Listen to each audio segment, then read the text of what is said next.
How you doing, sir? You good? I'm doing wonderful. How you doing, bro? Good, man. Let me figure this out and we'll be rolling. Things are moving painful. I don't know what is going on. It's all good. We're always where we're supposed to be, right when we're supposed to be there. I got the sage rolling.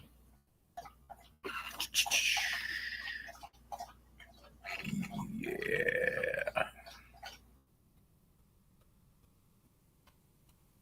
Yep.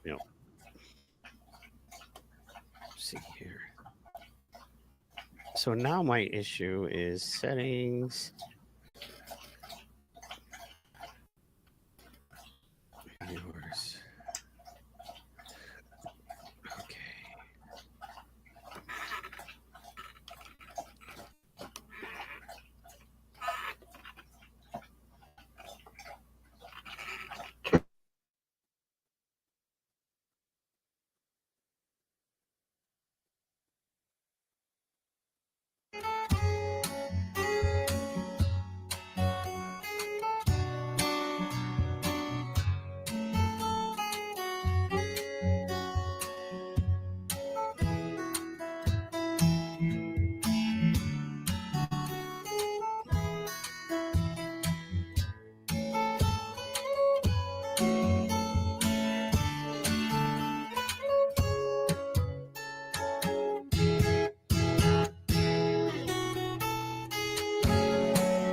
Okay, I am loving the final countdown acoustic cover.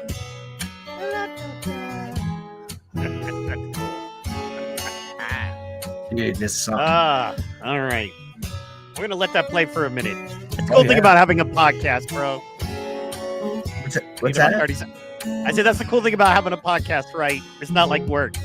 Yeah, I'm clocking in at 1:08 instead of 1 o'clock. What do you know? Yep, you're your own boss, bro. You're your own boss. I'm yeah. Give me 1 second, and then I'm gonna roll our intro. Okay. Right on. All right.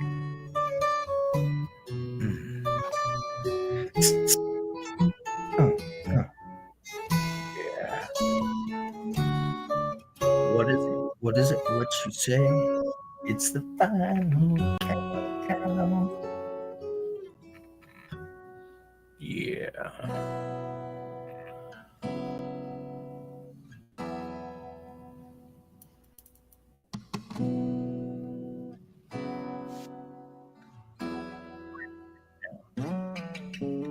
I don't want to miss a thing, which is from the Asteroid movie.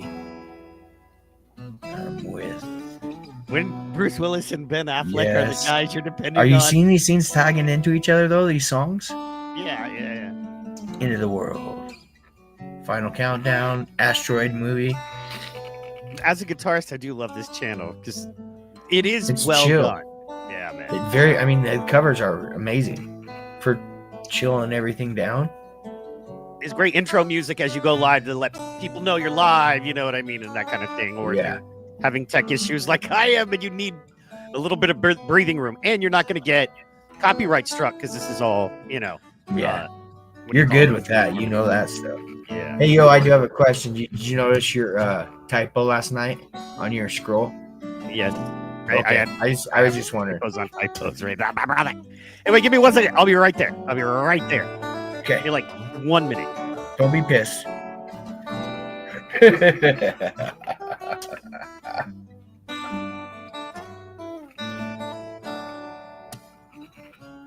Ooh. Fire.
Hit it and get it.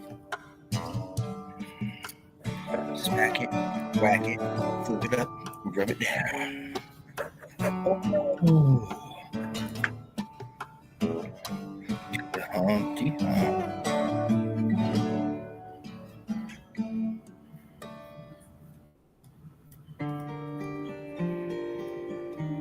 Scorpions.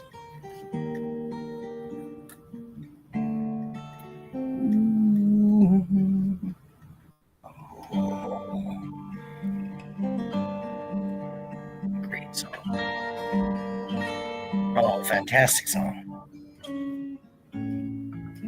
Oh, yeah.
Technical difficulties.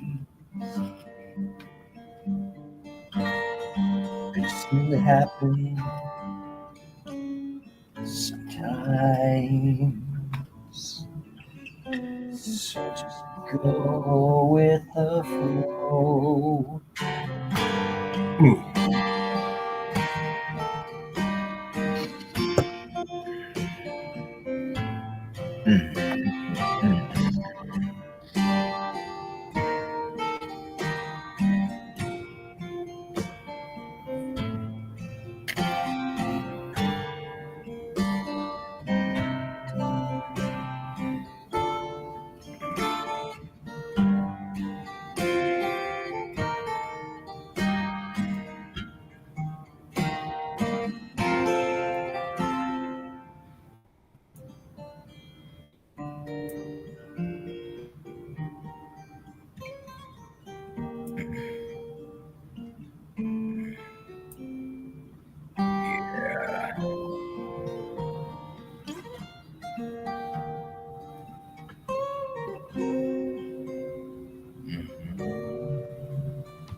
I'm a white trash man. I'm from the Midwest. I'm a white trash man, and I like Milwaukee's best. I'm a white trash man. I love NASCAR.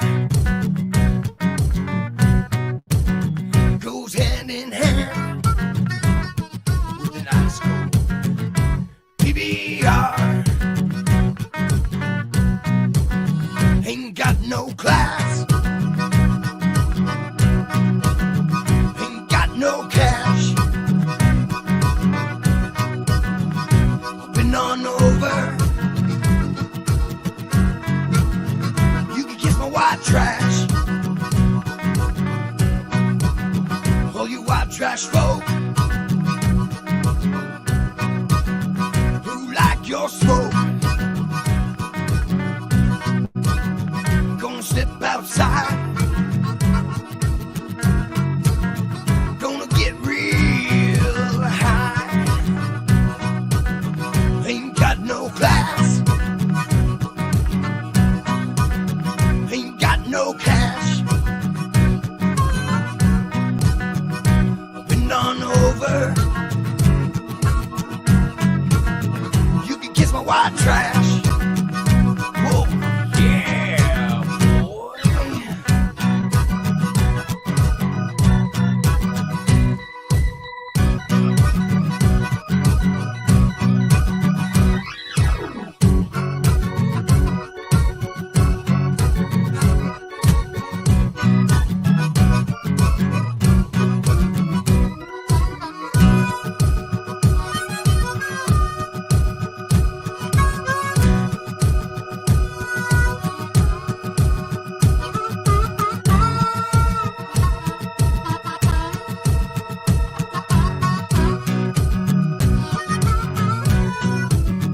Ain't got no class.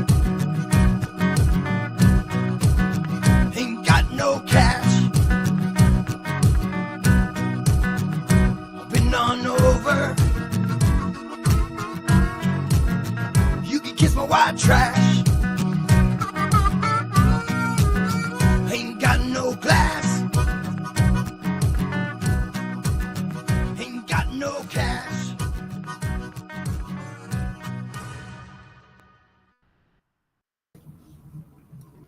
Oh, yeah, we are back and we are live. Much out of your spot now. Oh, right there. Just right Yeah, baby. there. Good Wednesday, good Wednesday, good Wednesday. Hump one if you got one. Oh, my goodness. It's the NoONer Show with Mike and Vern. Oh, yeah. Slapmaster Mike at the card, man. Pew, pew, pew, pew. I'm just being foolish. Bro, I got to say, man, I had such a good time on Friday. What a hell of a time Friday was, dude. I know, and that's early for me. I know, right? I mean, this is early for me, but that was early for me, and it was really good. Can I tell you the problem with this show is it's late, but it's early. It's for me, and that's okay, but it's that tricky time where you're getting stuff done in the morning and you're like you start doing stuff in the morning, right? And you're like, oh, I got all, let me fix our background. Sorry about that. You got all morning. You're like, oh yeah, man, that's not even till after lunch. Okay, cool. Pop. And you get busy doing shit. And then all of a sudden it's, 12:45 and you're like, so yeah, but we are here and we are It's making all it good, happen. man. We don't run on everybody's time. I mean, Yeah. clocks don't run for us, really. I mean, we do as much as we can and try to get in, try to stay on what they would call a schedule, but it's not really like that for us. It's just like, let's just get together. When it happens, it happens. If it's 10 minutes late, it's 10 minutes late. Shout out to Captain Paul Stewart all the way out there in Hawaii. Maka is the word she said. He's definitely cut from our jib. You know what I mean? Very cool guy. Radio DJ. Loves sailing on the water, fishing, being that dude. He's a cool dude. Awesome. Manakaliki Maka. And it's Melee Kaliki Maka. But, no worries. Not Nebraska, motherfucker. Exactly. Yeah. Why would we respect the indigenous people and their language when we can bastardize it to sound cool? I get it. I mean, but anyway. there's been many silver beards before me that have said the same. Yeah, I'm sure. Yeah, I'm sure they've said and done worse. But, Well, hey, I didn't throw any actions. That's just how I talk. but what's cool? That is a cool thing is that when we get old, all our shit turns gray. Black people, white people, Latino people, everybody, as they get older, their stuff turns gray. Do I they? mean, there are clearly exceptions, but for the most part, You know what I mean? There are clearly exceptions, but everybody gets a little touch of gray in them as age and wisdom sets in, I hope. Oh, well, that comes with every white hair. No, it does not. Every single one. It would be nice if it did. I don't know if it does. You don't know. You ain't got a clue. I'm telling you. Hey, look at all those grays, dude. I'm rocking all those grays. I love how I'm telling you. Look, I got some grays coming in, dog. You know what I'm saying? There's a little gray here, a little gray there. So okay. So let me ask you this. Cute. Let me ask you this. Did you like go gray all it? Did you wake up one morning and it was all gray? You know, or like did it, because I got patches. You know, I got like you can look here, you can see a little gray over here. Yeah, and that's that. But mine were more like blotches. Just woke up. I mean, I noticed I had my hairline was receding, so I started wearing a mohawk, and I had dark hair, and with a beard, and then the beard just really. I mean, you notice one gray hair, and then just I had this blotch all the way down, and it was still dark up here, so it looked skunky. That's cool. So then they just all said, "Hey, let's go for the ride. That silver ride looks pretty nice." Notice I called it a silver ride and not a white ride. Fair. Just saying. I mean, hey, the past couple shows you've had past nights have been really good, dude. Oh, yeah, thank you. Sunday night, I enjoyed Sunday night. I don't know if you saw that I was there. I didn't do a show Sunday night. Was it Monday nights? Or was it Saturday? It was a live show. Oh, no, okay, yeah, no, yesterday, last night with Power Slap Time, I missed you in our chat, and I felt like shit because, okay, so the way it works right now is I have three different... that's all different. You're on different...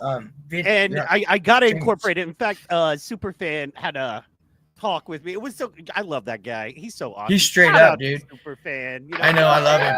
But he'll tell you, if he thinks something needs to be something, he'll tell you it's something. Well, you can tell he's been a father, right? Because he did hit me in the dead way. He's like, isn't there a way you can incorporate all those chats into one screen? And I was like, yeah, there is. I just, you're stupid. You know, I know. My response is like, I don't have an excuse. Well, because sometimes the things he says are so logical. Cool way. They're just so logical. Yes. I mean, when you're finding yourself not even looking at something, he's like standing on the outside. And he's like, hey, should you do it? Why aren't you doing this? I mean, I've got it a few times myself. Also, yeah, it's tricky because he But I love the dude, man. He doesn't absolutely fight. Love him. Yeah, he doesn't fight to be heard. So unless you're taking the time to pay attention, you'll miss it. You know what I mean? He's not one of those guys who's like, oh, I got something to say. He'll just sit back in the cut. Like I noticed that with our show, I have to make sure I'm like, all right, everybody, shut up, because you got to hit the mute buttons. Yeah. But my homies talk. I talked to him. A few days ago.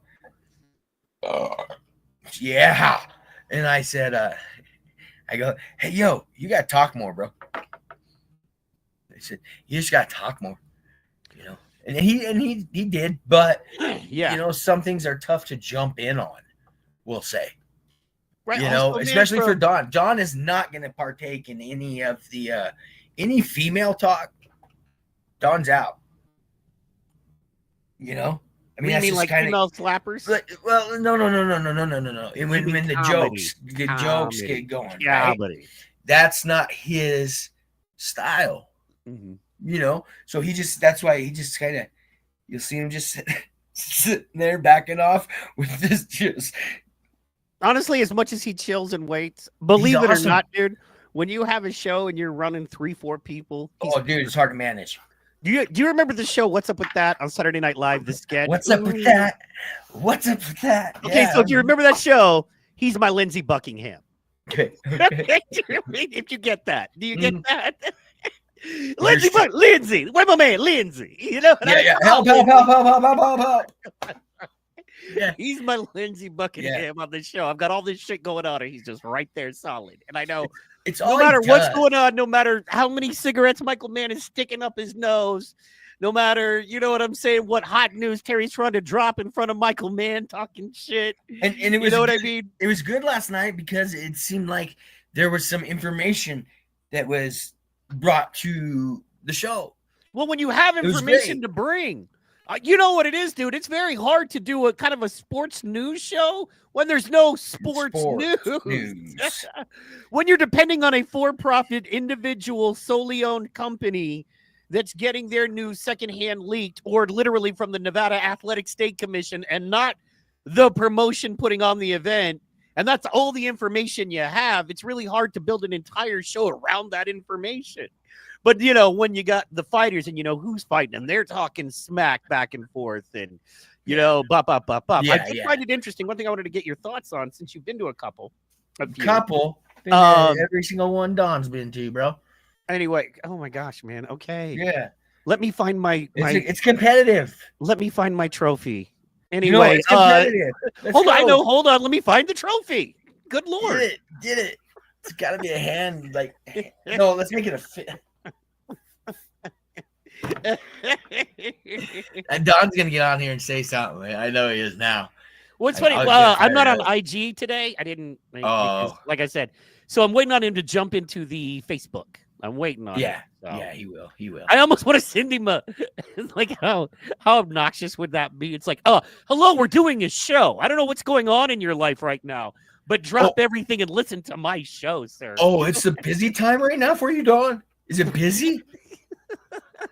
Are you managing everything, Don, right now? Are you? Well, sit down. Bro, I have to be 15 minutes late to a podcast, okay? I don't know why you're not paying attention. I don't know why you're not just sitting on your phone waiting for us to go live. What are you, not I mean, a fan? Come on. I thought you were a super fan. I thought you were my bro. Love you, Don. For real, man. Yeah. But he catches that's the thing. He catches no flack on the show at all. No, man, we love him to death. Yeah, he's so awesome. Since he's part of the crew now, you know, I'm gonna bust on him a little bit. Yeah. But sometimes you might have to say, "Hey, yo, kidding, joke," right? Just like he says to you in his way, "Hey, yo, you know, why didn't you think of this?" You know, then you'll have to throw something at him, and then just be like, "Oh, okay, all right, joke." I love him so much. Yeah, well, and here's the thing about that too, is that he doesn't give you a lot of he doesn't give you a lot of material. Like, he's so stone cold and hardcore, like, you know what I mean? You can't. Well, okay, here the philosophy, and this is I learned from him in PS6. This was his philosophy, and I was so confused. And he said it on Marcus Deegan's show. It was a podcast that me and Lee Cook walked in on. Just walked in in the middle of a podcast. I was closed off around table, and we just walk in because Lee's so drunk. But anyway, Don's there, and they ask him for his pick. And he goes, "The super fan doesn't have favorites. I'm the super fan. I like everybody." And that's kind of where he leaves it, and that's how he comes across too, right? When he's discussing things, he does not like making the choice. And that's why him and me were always a good little combo to hang out, because he wouldn't really want to make a choice. And me, I'm like, that guy. Boom, this girl, right? But I mean, he would divulge to me on occasions beforehand who he thought, you know, but it's not like we run around and tell everybody. Right. And that's because they're sensitive, man. Them dudes are sensitive too. Well, some of them. Right. Yeah, that's fair. That's true. So, you know, and that's just in humans in general. You know, you get a certain group, and there's going to be a few that are sensitive. So you got to watch how you talk to them or pick them or whatever. Hey, man, that's why I have a strict no fighters policy on our show. We're more like okay, so my vision, I was like, how do I, you know, the idea is when you have a vision, how do you clarify it? How do you distill it down to the most simple and easy way? You know, the elevator pitch, if you will. And the idea of Power Slap Time is that it's the TMZ of the slap fight world. Where you talk about it, you just don't have any of it on. Yeah, Like, yeah. Well, we will have it on. Talk and about we'll the cover people, but yeah, we're not beholden to any single one of the fighters, so we can give you all of the fighters, and we want the fighters to have a something that they can enjoy too, that they don't have to worry about being a part of. Yeah, where they might hear their names. Yes, well, they know they're going to hear their names because we talk. That's our job. I mean, they are our content, and they're starting to learn. Is to a certain extent our content too, but they also know they can listen to us as much as they want. They can drop me messages. I've had fighters drop me hate messages. Whoa, what the fuck are you talking about? I'm peace. And I've had fighters drop me love messages. Yeah, and no hate. Yeah, of course. I know what it is. I know what it is. I'm not worried about it. But I'm a card man, and I've had them yelling at me in Messenger. Yeah. So, but you know, the fighters, I think at this point with that show understand it's like this is where we get to go. This is maybe the only place in the slap fight world where, you know what I mean, we get to just sit back and watch it happen and hear people's opinion, right? Like, you know what I mean? This one guy watches the fights on YouTube, might not ever go to the fights, but loves the fighters and is going to like our stuff. Michael Mann. You got a guy like me, you're like, oh, you've got a high-level fan, somebody who's going to go when he can and watch them and like everything, but, you know, that's about the extent of it. You got somebody like Superfan who's like, I'm going to go to every one. I'm going to collect the memorabilia. I'm going to raise the value of the sport in that way because really it's the fans, right, that raise the value of any sport.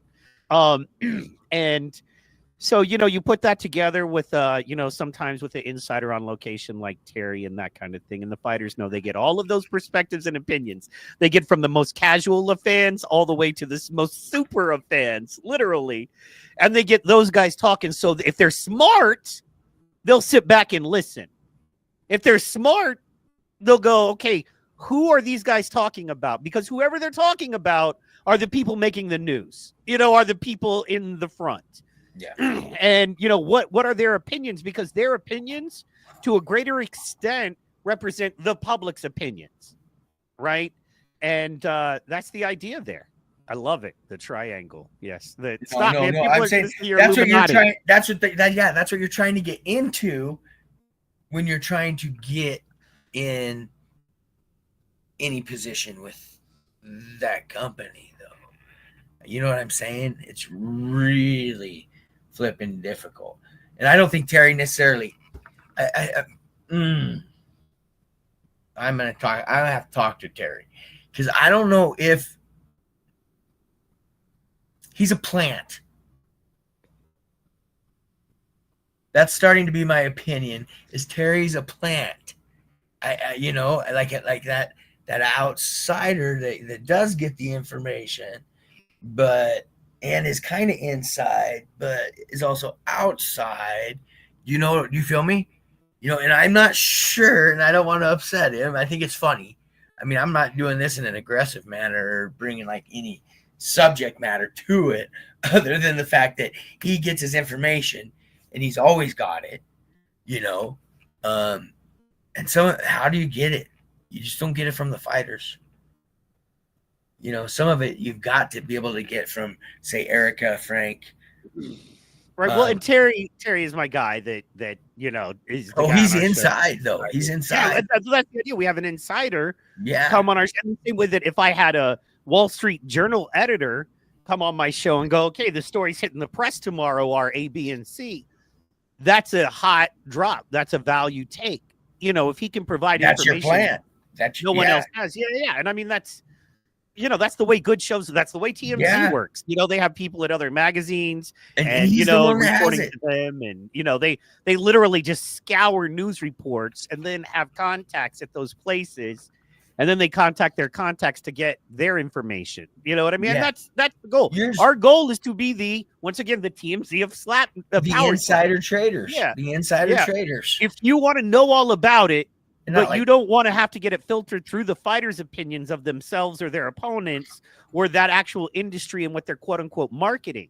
But you want to know what's really going on from a fan's point of view who loves the sport, who's put the time and work and effort in, but also at the same time wants the fans to get a deeper level of interest in insider info.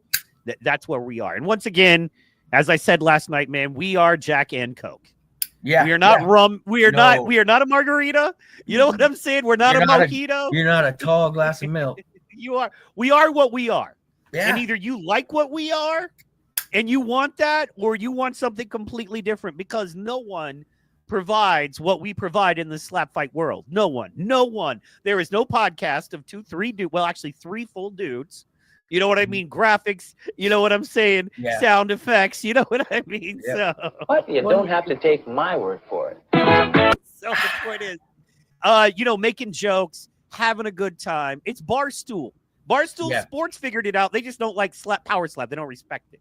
So we are what Barstool Sports is to power slap, basically. So yeah, man. Well, and I'm just telling you. So I've been telling you so with a lot of things. Oh, did you hear? I didn't know last night. True. Yes, I didn't realize last night when it was revealed on our show that they moved rooms. Mm-hmm. I mean, like, clearly it's pretty public. They've moved rooms. I'm not saying it was revealed. Like, no.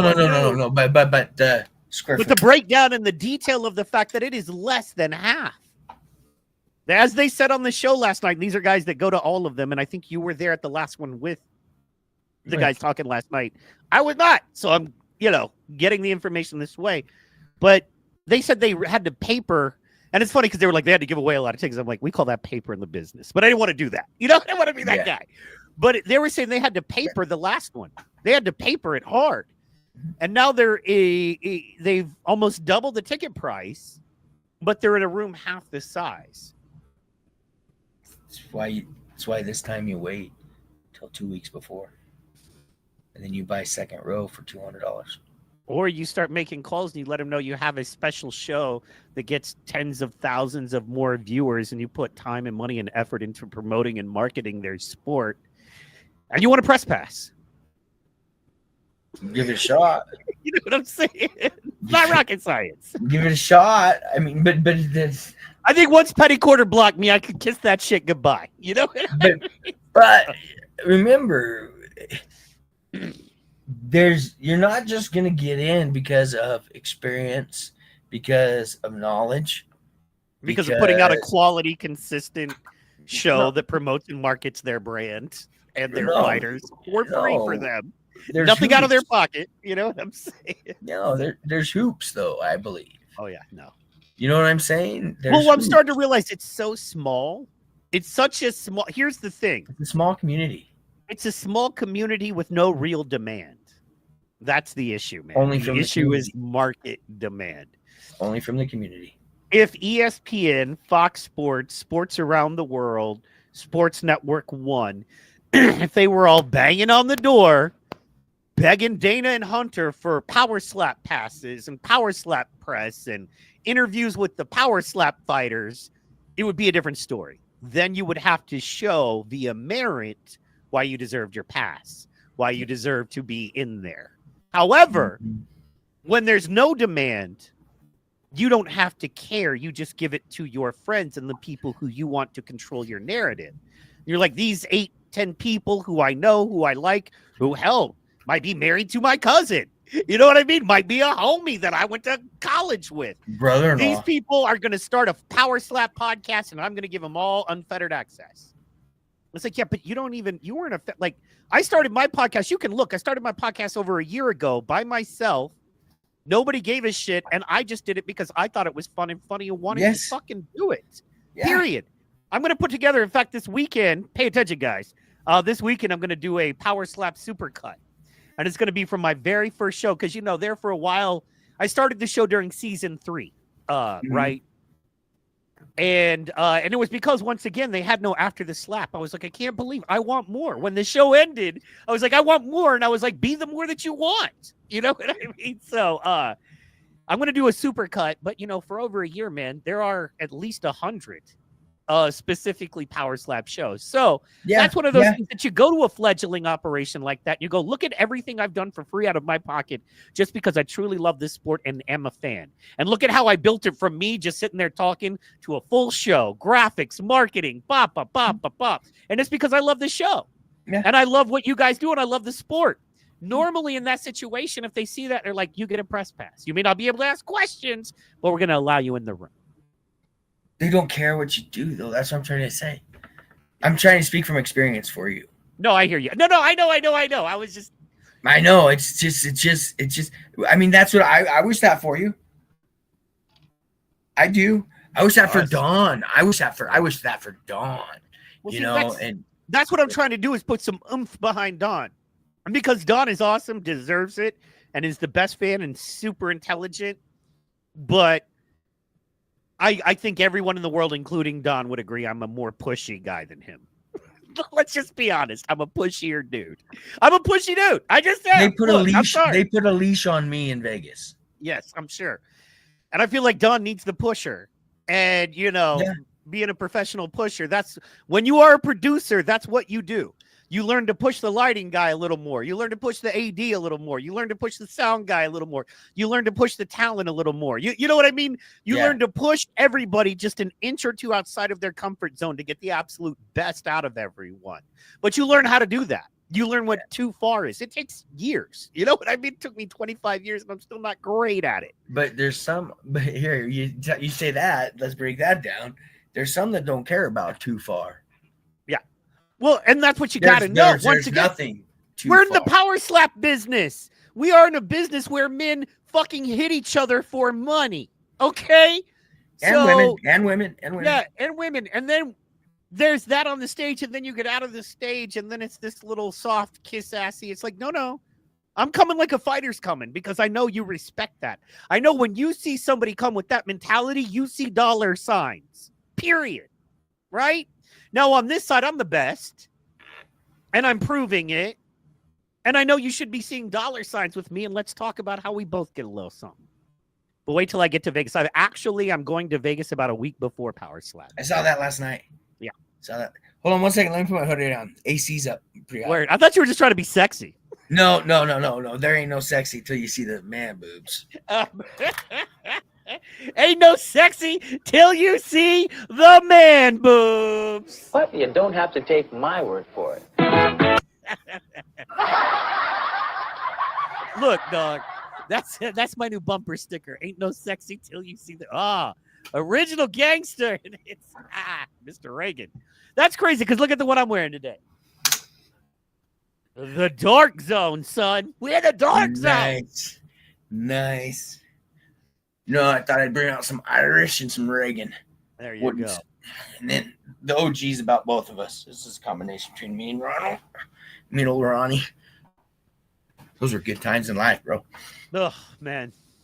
I'm a little young, but yeah. I mean, as a small You're child. Clintonite, right?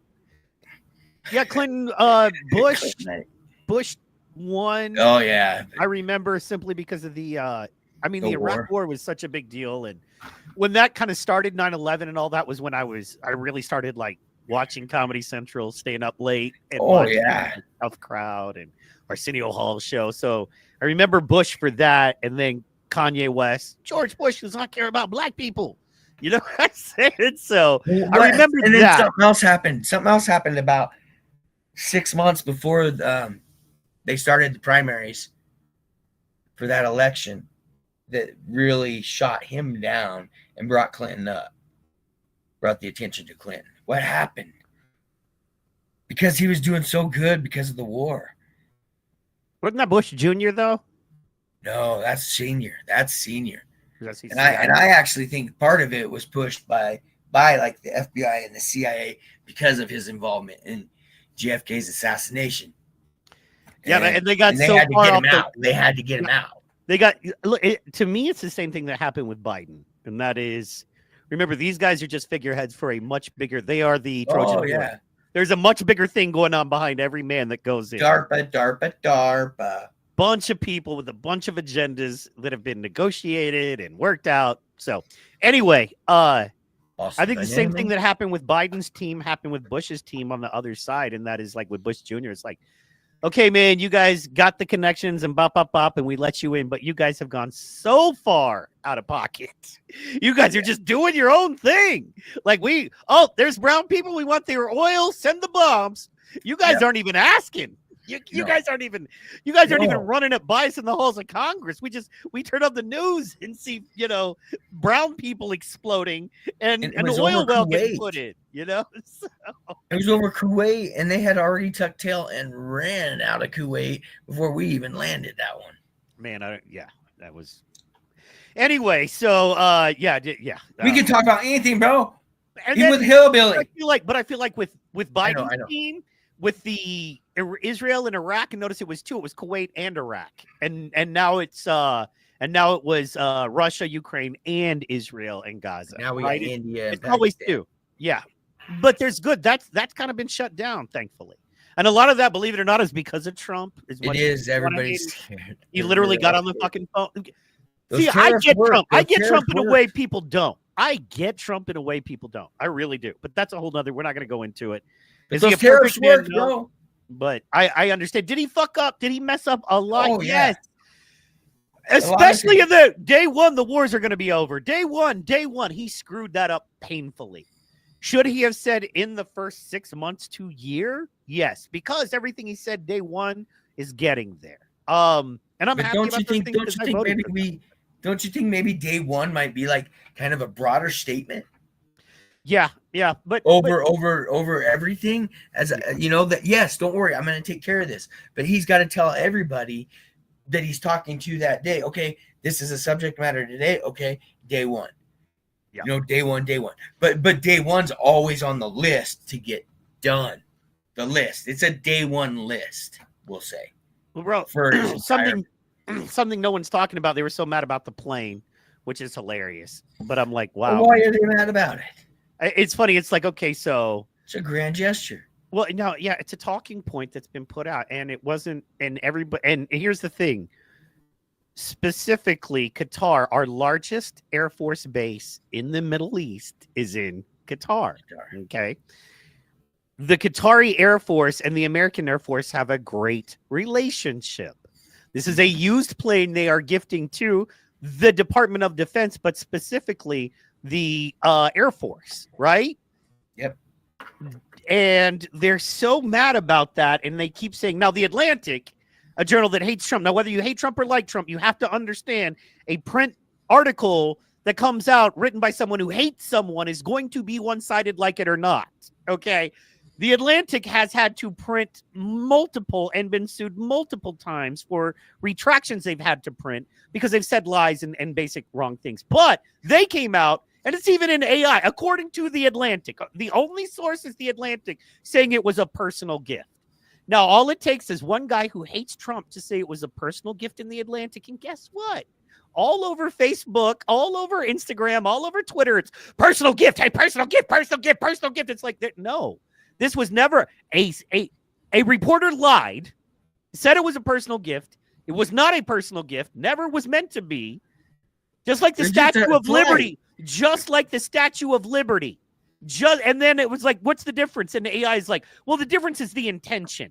Wait, what? Well, because the intention of the Statue of Liberty is meant to benefit all Americans. Okay, well, getting my president safely from one place to another in a timely and safely manner that saves us literally millions of dollars is also good for all the American people. Just because it's like the reason we're mad about the plane versus the Statue of Liberty is opinion, intention. We assign intention. I tell you your intention is evil, and that's why what you're doing is bad. But that's not my intention at all. Shut up. I've told you what your intention is. I've told you why it's bad. Now I'm emotionally attached to the story I've just told, and if you try to take it from me, you're hurting me. Because now it's my emotional teddy bear that it's a personal gift. When all of that is bullshit from the jump. When all of that is easily provably bullshit from the jump. Now, once again, not saying I love Trump and everything he does, but it's funny how they got all wrapped up in this plane shit. Now, what happened at the exact same time? Because I had people attacking me. How dare he get this plane? And I'm like, okay, what's happening at the exact same time? If I hated Donald Trump and I wanted you to hate Donald Trump, what would I do when he was doing really good things? I'm talking world-changing things and life-changing things for all Americans. Yeah, let's talk about planes and let's figure out whatever we can do to call him an evil piece of shit. Because did you see the drug price lowering deal? Oh yeah, everything's lowering now. Everything. He told all the drug companies, and they've agreed now because of the money that we had never had most favored nation status. I don't want to get too deep into it, but let's just say this. All the drug prices for all of the drugs in America are coming down. Every one of them. Now, in addition to that, did you see that the market shot up because we Oh, negotiated yeah. the deal with China? That's why We negotiated a in the deal, stock market, and they were like, Trump blinked. That's the only reason. Trump blinked on tariffs. It's like, wait. You screamed the tariffs were going to destroy the, and I mean word for word, they're going to destroy the economy. Trump came out and said these tariffs are not forever. These tariffs are to start a negotiation and bring people to the table so we can figure something out that's fair. We're not going to keep these tariffs. He said so many times, we're not keeping these tariffs forever. No. We're doing this right now to bring people to the negotiating table Guess so what we he can did? figure out something that's fair. So he hits these super crazy tariffs, and what happens? They come to the negotiating table and they work out something a little more fair. Now, tariffs were destroying the economy, but Trump is a crappy so he's a crappy president. But then when he pulls the tariffs and makes the deal, which was all the intention in the first place, which And if will you make read us his more book, money, he did blinked on tariffs. I don't understand these people, bro. Like, and if you read his book, The Art of the Deal, you look at everything in the last 3 months. It's in the book.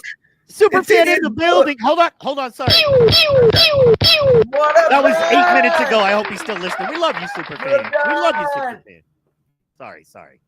No, but everything that he's been working on, he had a plan. And a lot of the things that he's doing, if you go read the book, The Art of the Deal, he's just doing those exact same things. Right. Well, and once again, It's just his process of business. He's bringing his real estate into it, his old business real estate and everything, and he's doing it around the world now in negotiations with all the other leaders. And here's the problem.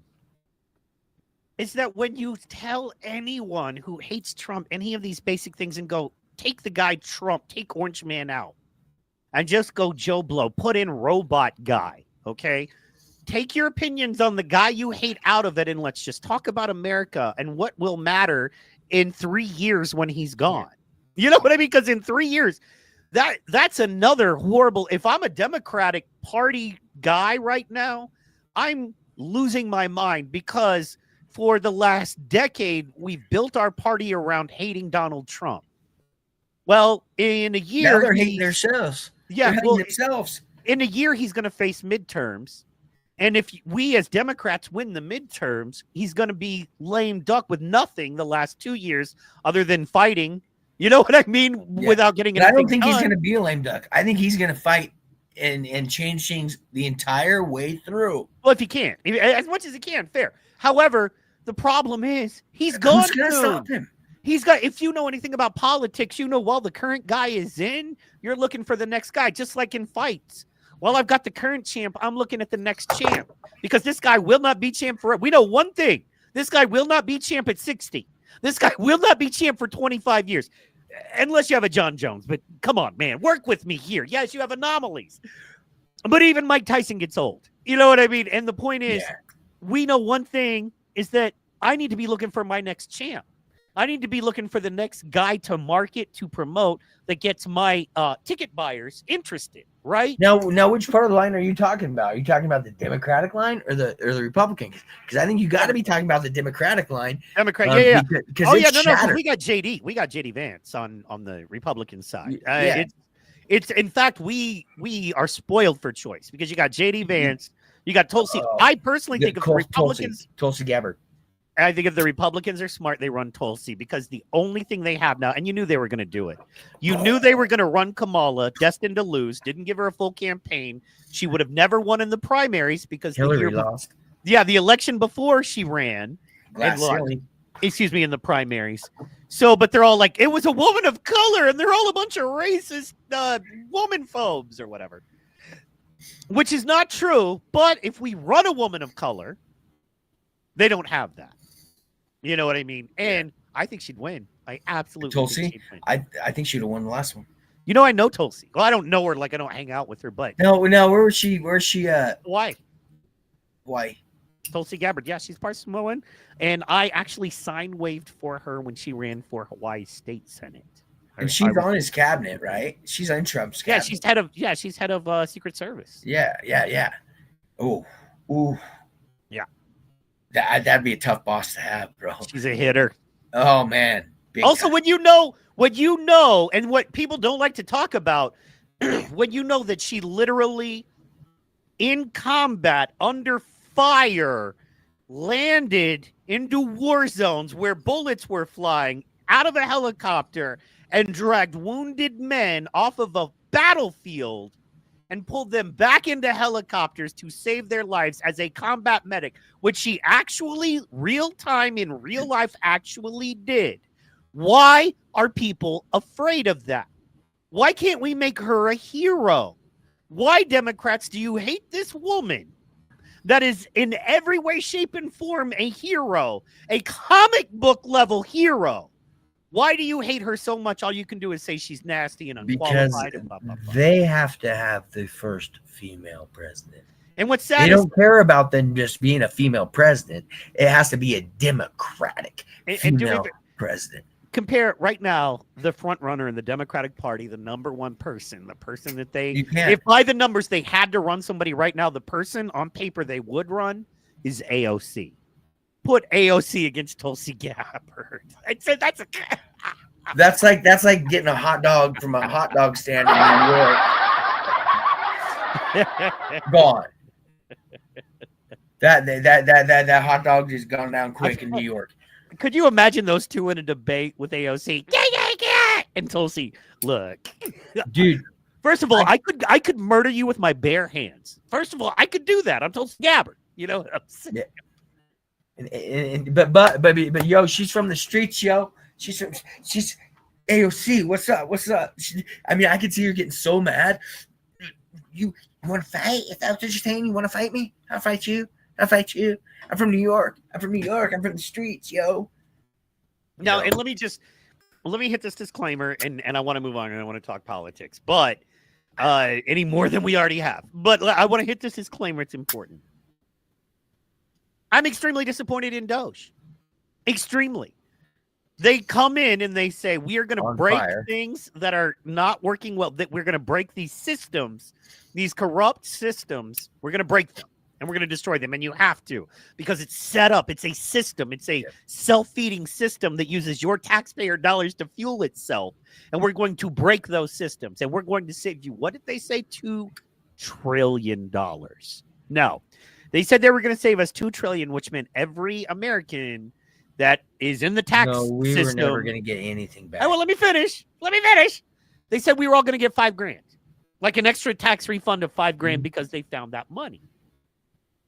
Then they didn't reduce it by half. I could see if they were like, you know what? We said $2 trillion. We were a bit over our skis. It's $1 trillion. We can save $1 trillion. I'm still like, you know what? Well, that's only half, but $1 trillion back in the American pocket is way better than zero. Did they say 800 billion? Did they say 600 billion? No. They said, well, really, we're looking at 250 billion. And I was like, so what we spend on an aircraft carrier? So you're saving us one boat? Like, that's it? Yeah.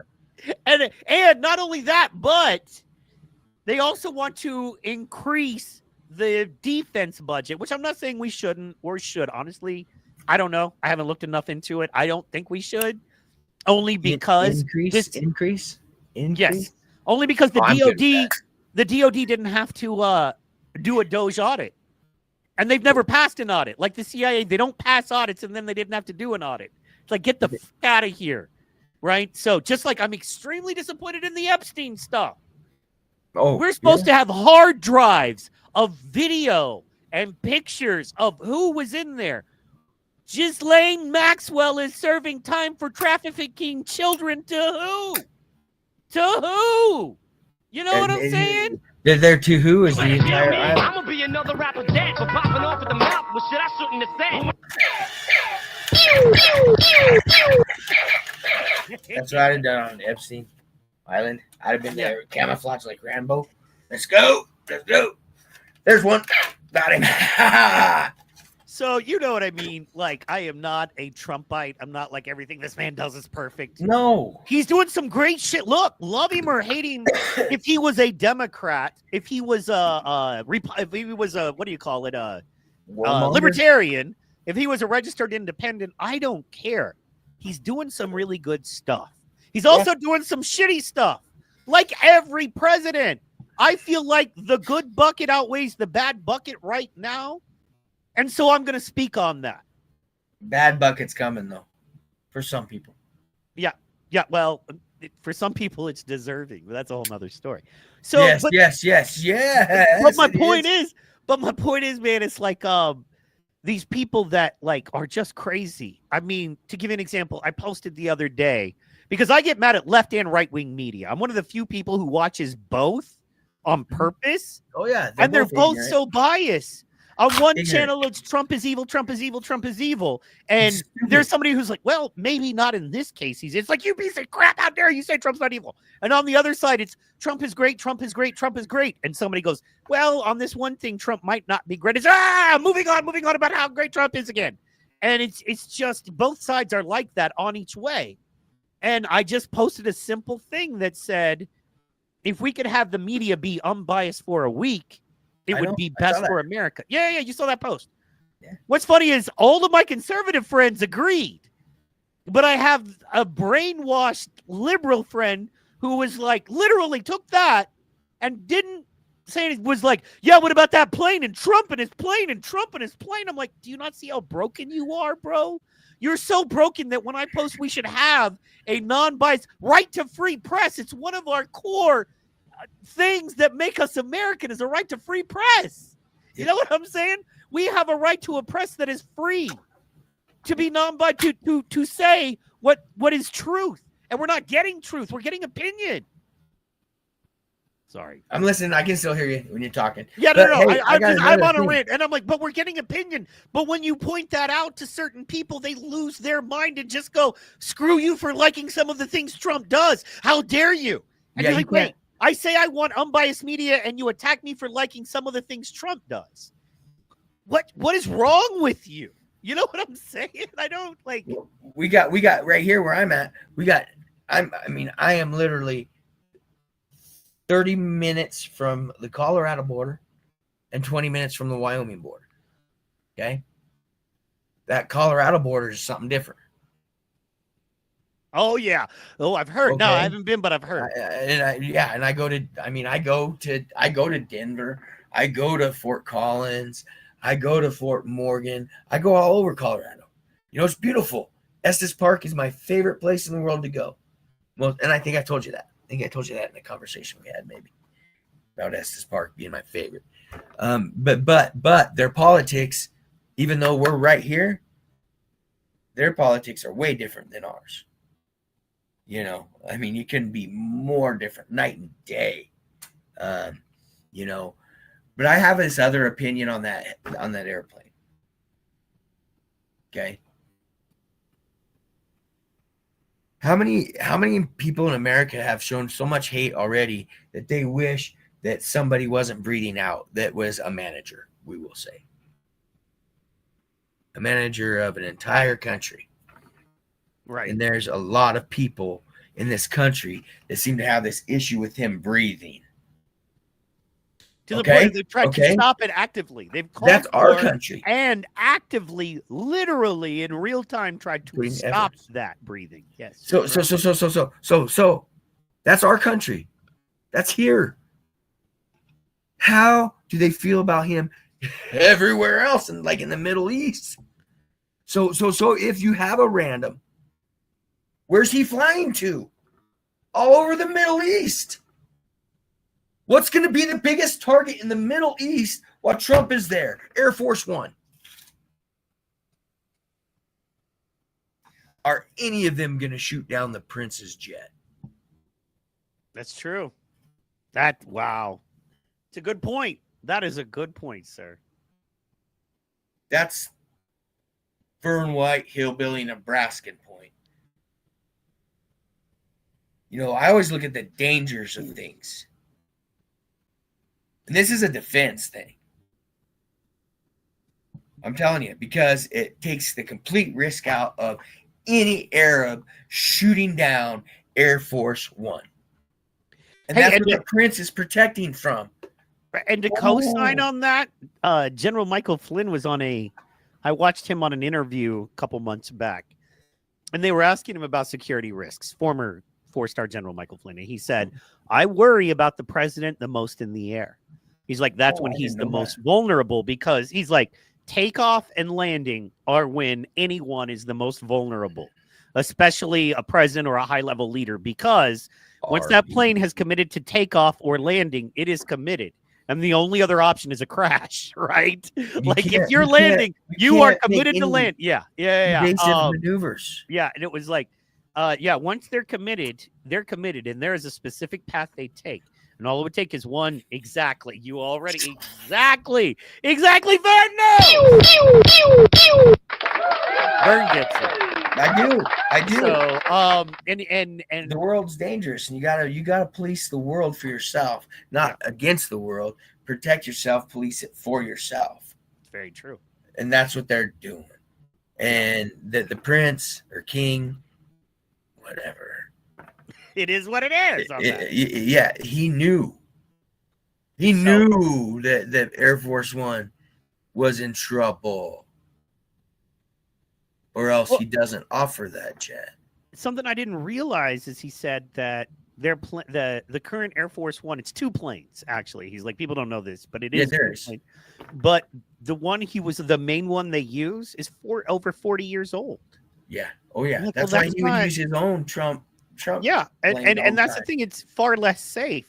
A 40-year-old plane is way easier to bug and to put things into and to mess with because it's way old. You know what I mean? It's wow. And I was like, wow, 40 years old? And he's like, we need a newer, better plane. He's like, I fly in the oldest, smallest plane. He's like, I come into Qatar and I fly in and you look at all of these planes and all, that all these people have, and I have the oldest, smallest plane. And that's not how America should do it. No, because it was like big in 1978. That was a big plane. Well, and that's the thing. It used to be, hey, America, we want to show the rest of the world that we're a successful, industrious nation. And if you work hard and do good, and you allow your neighbor, regardless of race, color, creed, or religion, to stand alongside you, you have a successful, wealthy, strong nation. And now it's screw your neighbor if they're not your race, color, creed, or religion. Take as much as you can. But if you look back at his first term, he was wanting to change the presidential plane. Yeah, no, what's funny, I watched the whole thing on it last night. I went into it a little bit. Back in 20... Okay, so long story short, Obama ordered the new plane.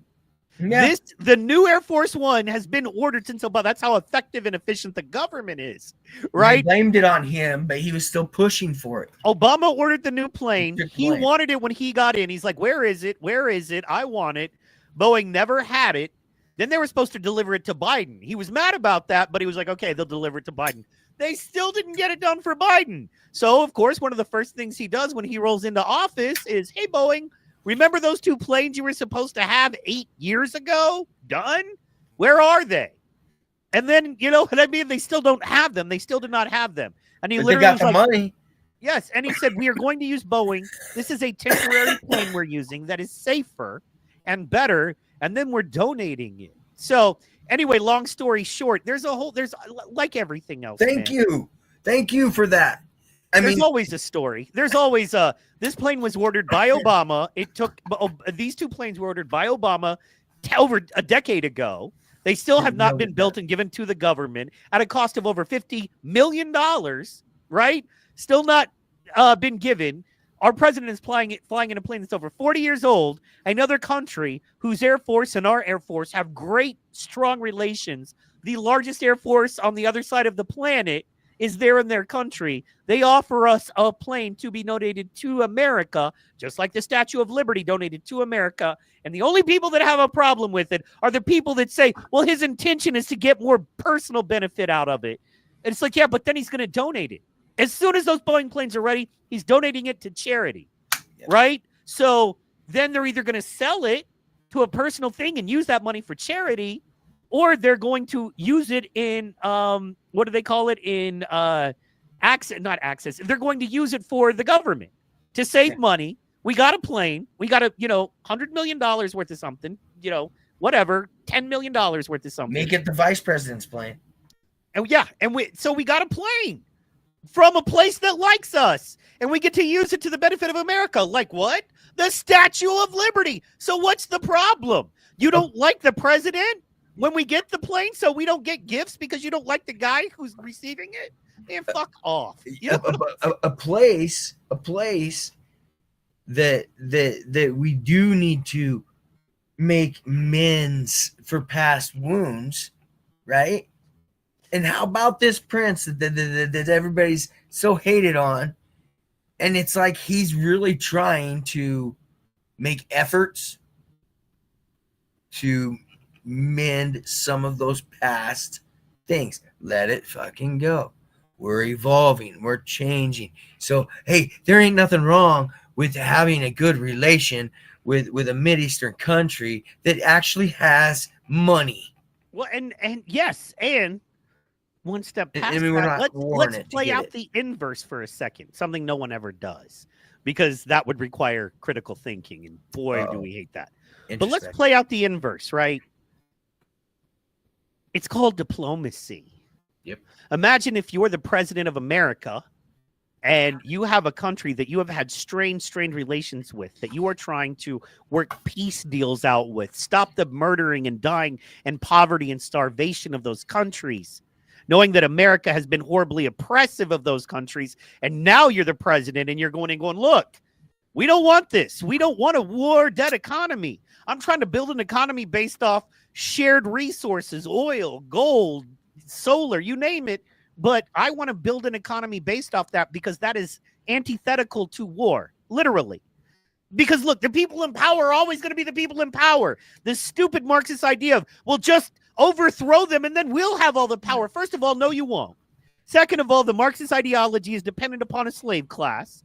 Legitimately, and if you don't believe me, look at the Democrats then. Look at the Democrats now and the illegal immigrants and who's going to pick your crops. Okay, so you want these people to come here with no homes, no benefits, no housing, no legal protections, and you want them to pick your crops and feed you. To the point of Jasmine Crockett's like, they try to put black people back in the fields. We ain't picking your crops. And then there's thousands of American black farmers like, what the fuck are you saying?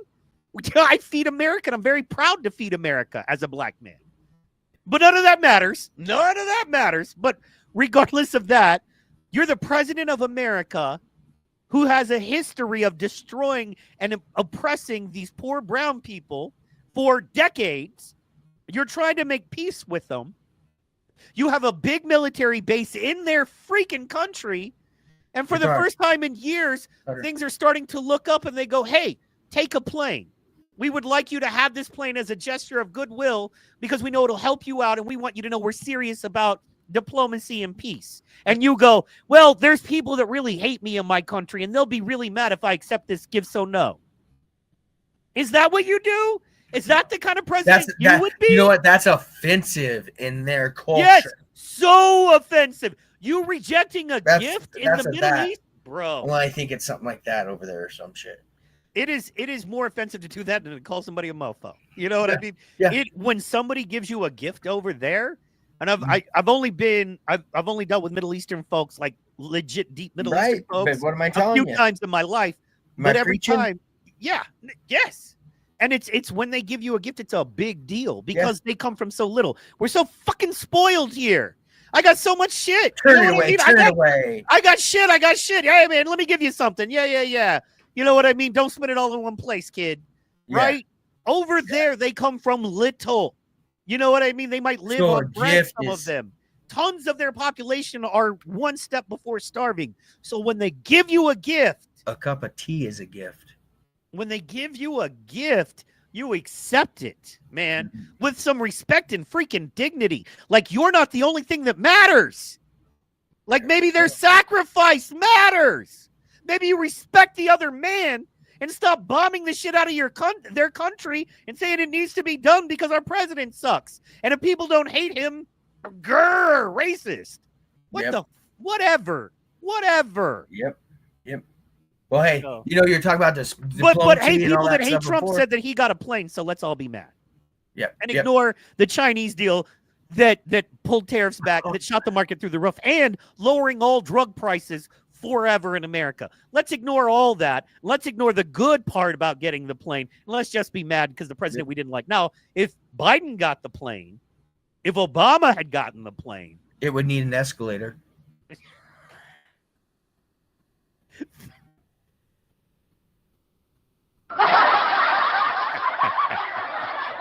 Mr. Gorbachev, tear down that wall. So yeah, man. I mean, that's the diplomacy he has. He has the diplomacy of Reagan. Yeah. The foreign, overseas with the people that hate us. He's able. Remember Russia. And shout out to my boy, real fast, Jackson Nichols in the building. He says declare eminent domain and just take Taylor Swift's plane. I agree. We should confiscate Taylor Swift's plane for the better of America. So anyway, I think we should send her somewhere else for the betterment of America. She can go sing overseas. Put her on a USO tour for 10 years. So mid. Like, if I was Katy Perry, I would be so miserable right now knowing that Send them both. You know what I mean? See, but Katie's cute, man. Look. Dude, go check out her last concerts. My word. I go back embarrassing. with her. You know what I'm saying? I agree. Hey, you can have your fans and your likes, and I can have mine that you don't like. But you cannot doubt her performances and the things she's been doing on stage lately. They're just Katy Perry? Because she was the good girl for the longest time. The astronaut? She said she was an astronaut because she sat in the cabin. I'm just saying, Katy Perry, that's the astronaut. That's the astronaut. I feel bad for you. Like, she's not selling tickets anymore after that stunt. No. No, but actually her actions on stage, I would be embarrassed if I paid for that. I mean, I've watched 3 of her concerts since the landing of the Origin. Right. I've been flabbergasted. Well, I mean, clearly you're a bigger fan than me. I don't sit around and watch her full concerts, especially not 3 of them. They're 30 days. I want to compare them. I want to compare them and see if this is like just a one night concert anomaly, or if this is like who this person is turning out to be. We got to get you a hobby. She's a high. Hey, I watch all kinds of stuff. I mean, I'm kidding, bro. Research. And ever since she went to space, I've been interested in like, what the fuck are you doing? What exactly are you doing? You sing songs. You dance with your boobies. I mean, that's on stage. That's what you do. What are you doing? Trying to be political and well, not to get too deep into the astronomical. Not to get too deep into that conspiracy, but just so you know, okay. During the election, she came out and was saying some pretty based stuff, right? Like, we have too many illegal immigrants here. I see it causing suffering in America. I forgot, but she came out and she didn't endorse Trump or anything, but she came out with some anti-woke based opinions, right? Couple of them. Then boom, she disappears. Then she comes back and she's pro-Democrat again.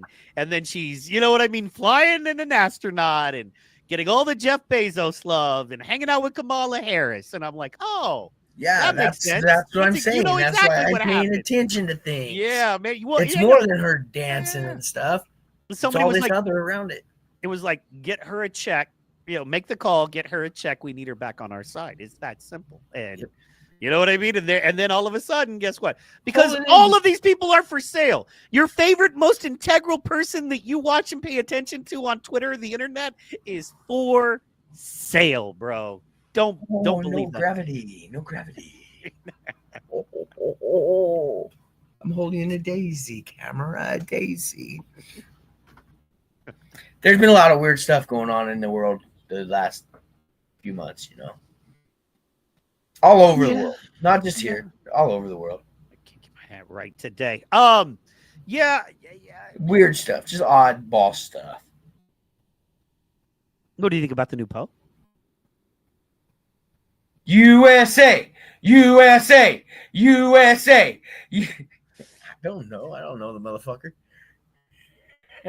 Well, all I'm saying is bet on Chicago. The Sox, the Bulls, and the Blackhawks, baby. You know what I'm saying? They're blessed all day, now. every day. They're blessed now. Yeah, because he said he was a Sox fan more than a Cubs fan. So Gross. Bet on this. Look, man, say what you want, but when God himself is helping the team, they're probably going to take some dubs. All right? They're going to take some dubs away. All right? So yeah, I bet. Is it God? Can I just make my jokes? No. You A can. little funny You can, joke. but I'm gonna It come was a back at you joke. with some It philosophical. was a shit. joke. Just With like that joke, that's a one of the lead very- in. That's just a like- joke that leads in. bro, if you remember, one of the first things I sent you was that advice for young and old alike. Mhm. And there's a line in that song, or poem, if you will, that was put to music, that says, when you're doing business with a religious son of a bitch, get it in writing. Because there's no way you'll come out ahead with the good Lord telling him how to fuck you over on the deal.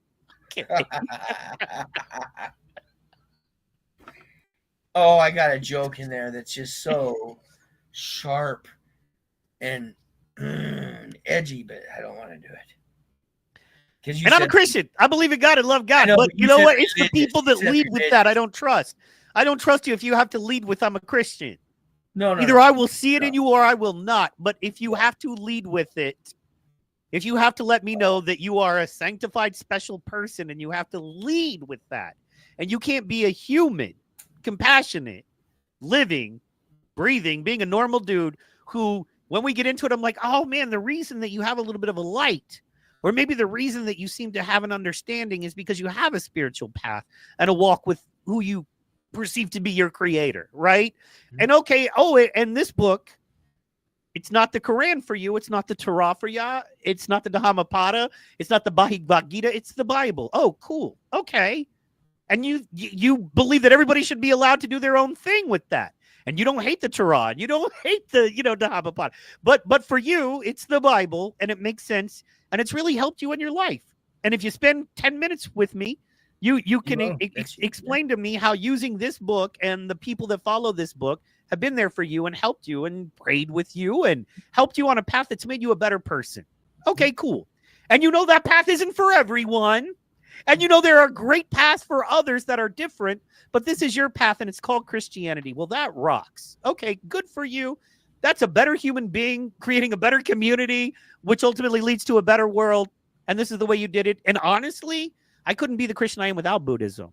Without what I learned in Buddhism, the psychology, the meditation, the understanding of the world around me, Christianity, it's all in the Bible too, but most Christians don't understand it because they've been taught any other teaching is bad. Whereas Buddhism is so much more of a philosophy and a psychology than it is a typical or classical religion, that when you can apply those things to your life all the time. Buddhism. You can apply Buddhism. It's hard to do that, to apply the Bible. Right. Hard to apply the Bible, easy to apply Buddhism. What? But not okay. So I have the book over there, but there's a great book called "Living Buddha, Living Christ" by Thich Nhat Hanh. Now, a lot of my hardcore Christian brothers and sisters will call me a heretic for even mentioning the book, but the whole book is an idea of if Jesus and Buddha met and they walked together and discussed philosophies. And the crazy part about it is it's pretty much the same philosophy. Love your neighbor as yourself. Put the teachings of God, your relationship with being the best you can be, above everything else.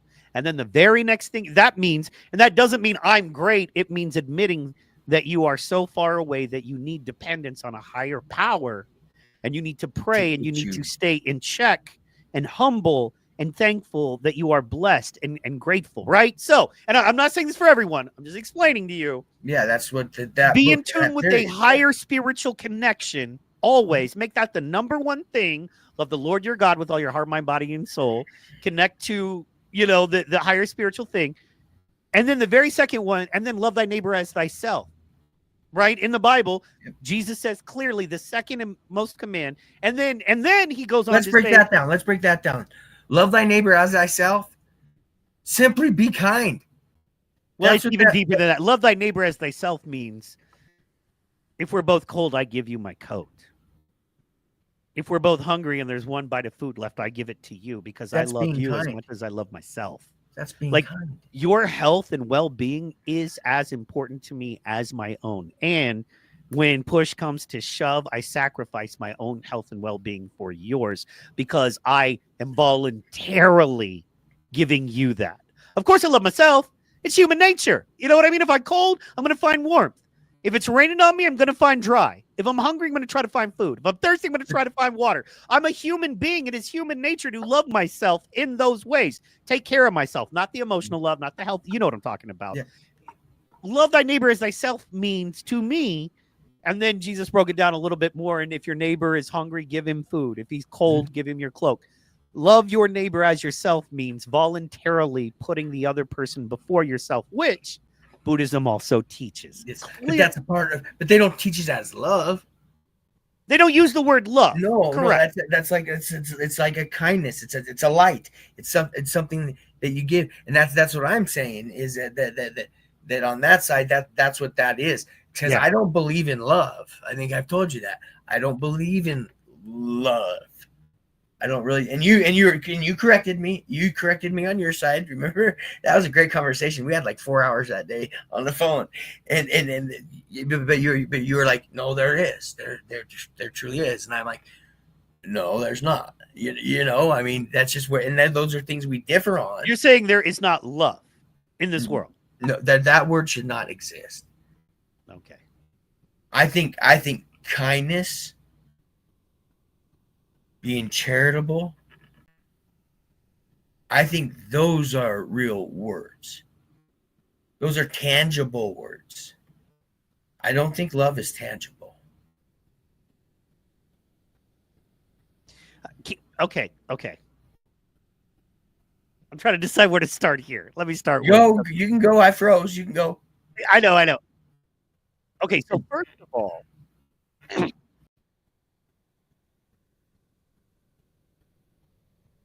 do you mean definable? Do you mean definable? Because kindness is not.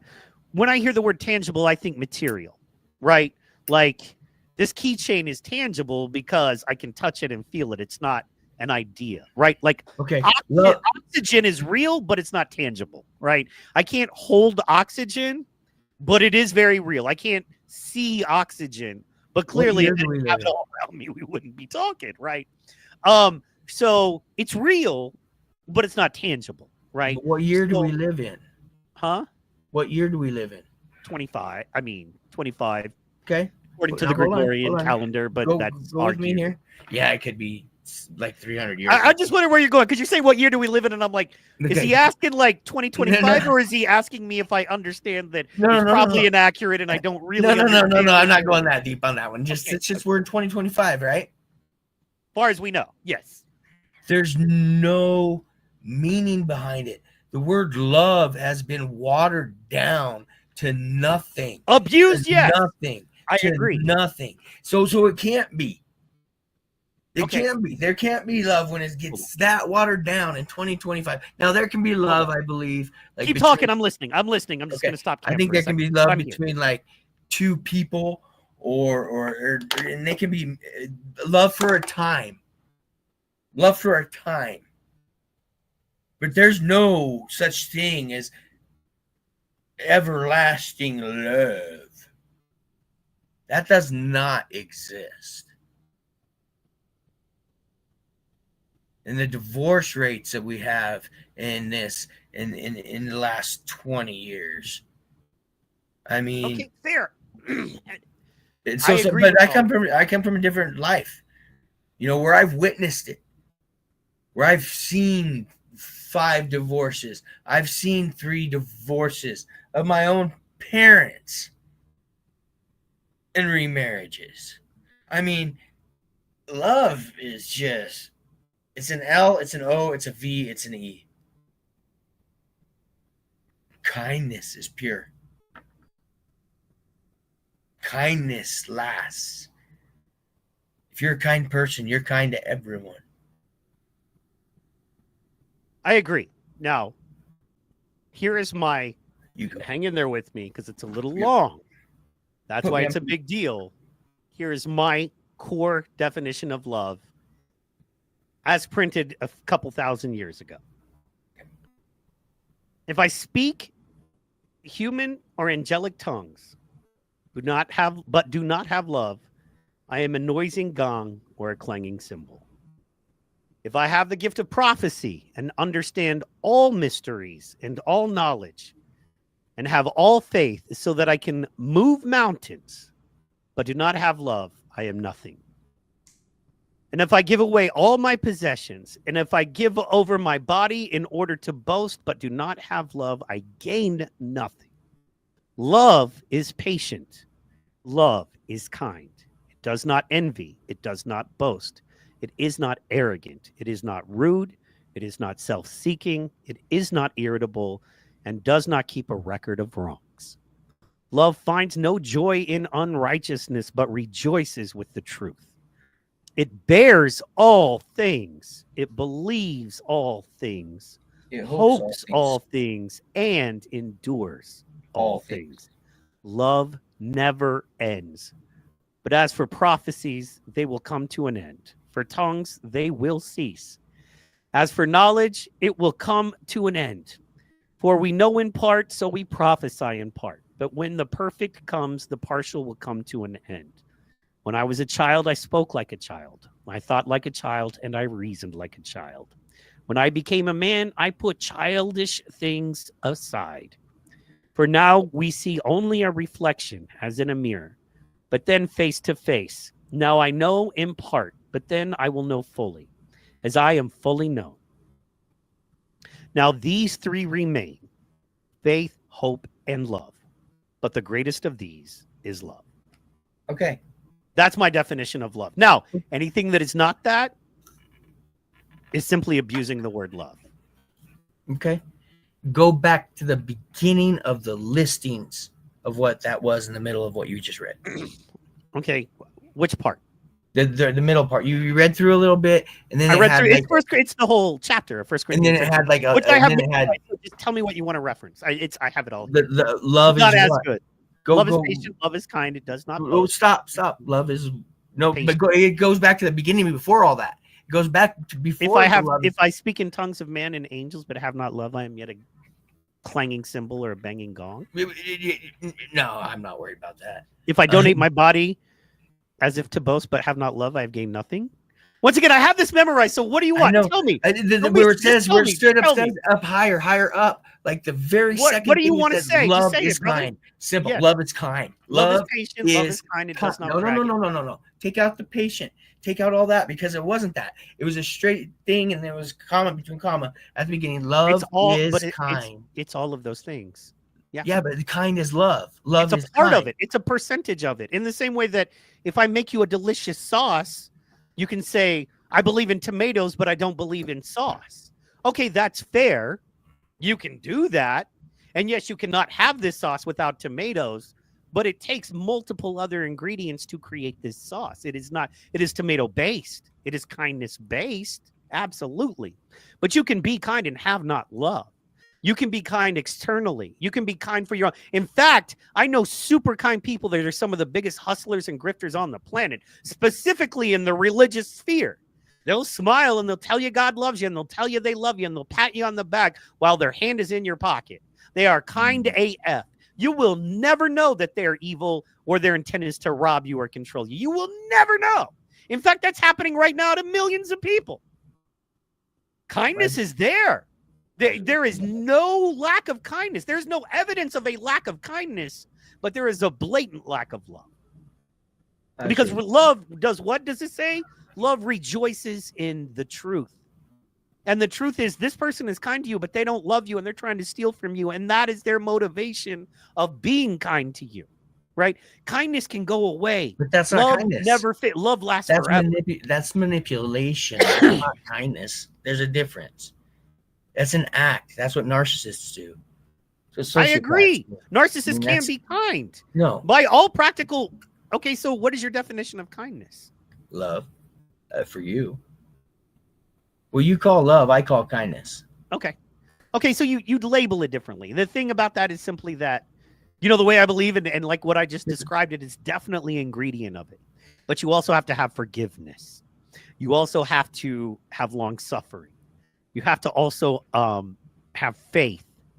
You have to also understand that you don't create love. Love is an energy, and I believe love is the energy. I believe that you can replace the term, and that energy is always giving. People don't want to get into that stuff, but I believe that you could almost break scientifically down the idea of love in that, just like energy doesn't dissipate. It dissipates in a certain place, but it never goes away. Once energy is created, it's always around and always flowing. Just like it clearly says in there, love never ends. So you're just tapping into something higher and better than yourself, because you don't have the ability. Look, what I just described, brother, I do not have the ability to do in my own. I do not have the ability to love perfectly anyone in any way, shape, or form at any given time. I don't. I do not. It's because you're human. You're imperfect. Everybody's imperfect. Absolutely.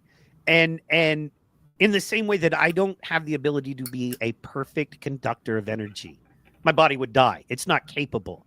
My body can't just grab this electric pole and this electric pole and just conduct energy, right? But now that's not how it's supposed to be, though. The electricity isn't supposed to be pole to pole. And we are not supposed to be able to love perfectly on our own.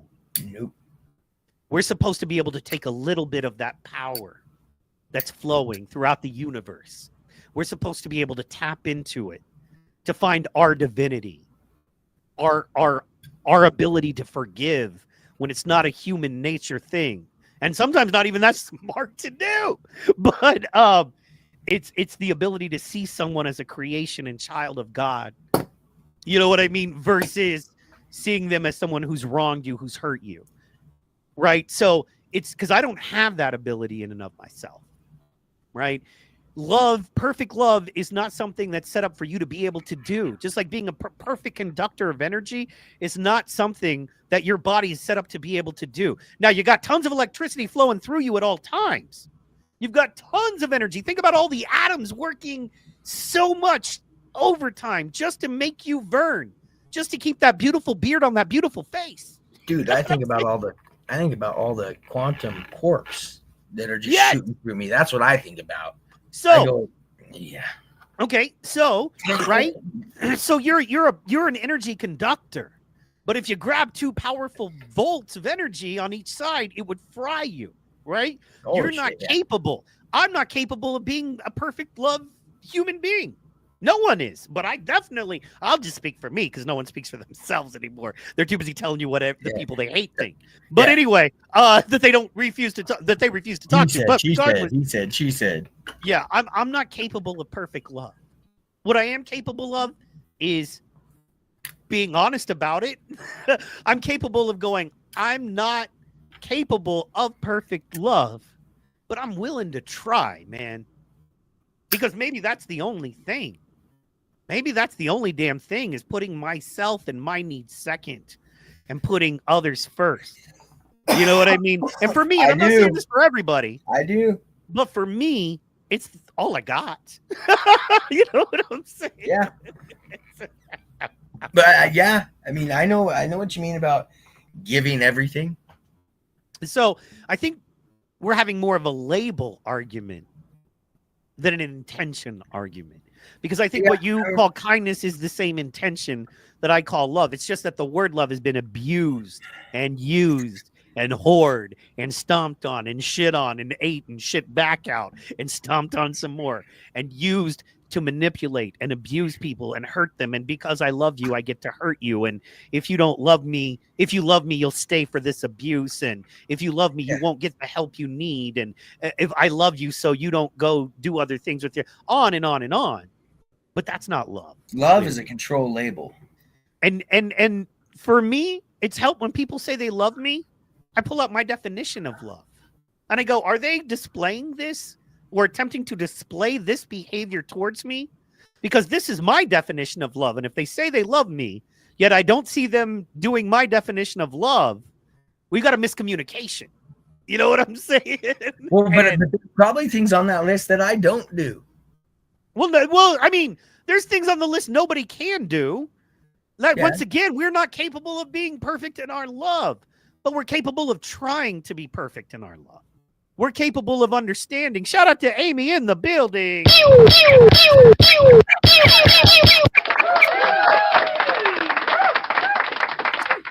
So my point there is, I don't do everything on that list. Yes, of course I keep a record of wrongs. You know what I'm saying? Of course, I don't always hope, always trust, always believe. You know what I mean? Of course, there's faith, hope, and love, but the greatest of these is love. Of course, I don't always put loving God and loving my neighbor at the forefront of all of my obligations and priorities of life. Of course, I'm a selfish man. Of course, brother. Of course, I'm grumpy. Of course, I'm.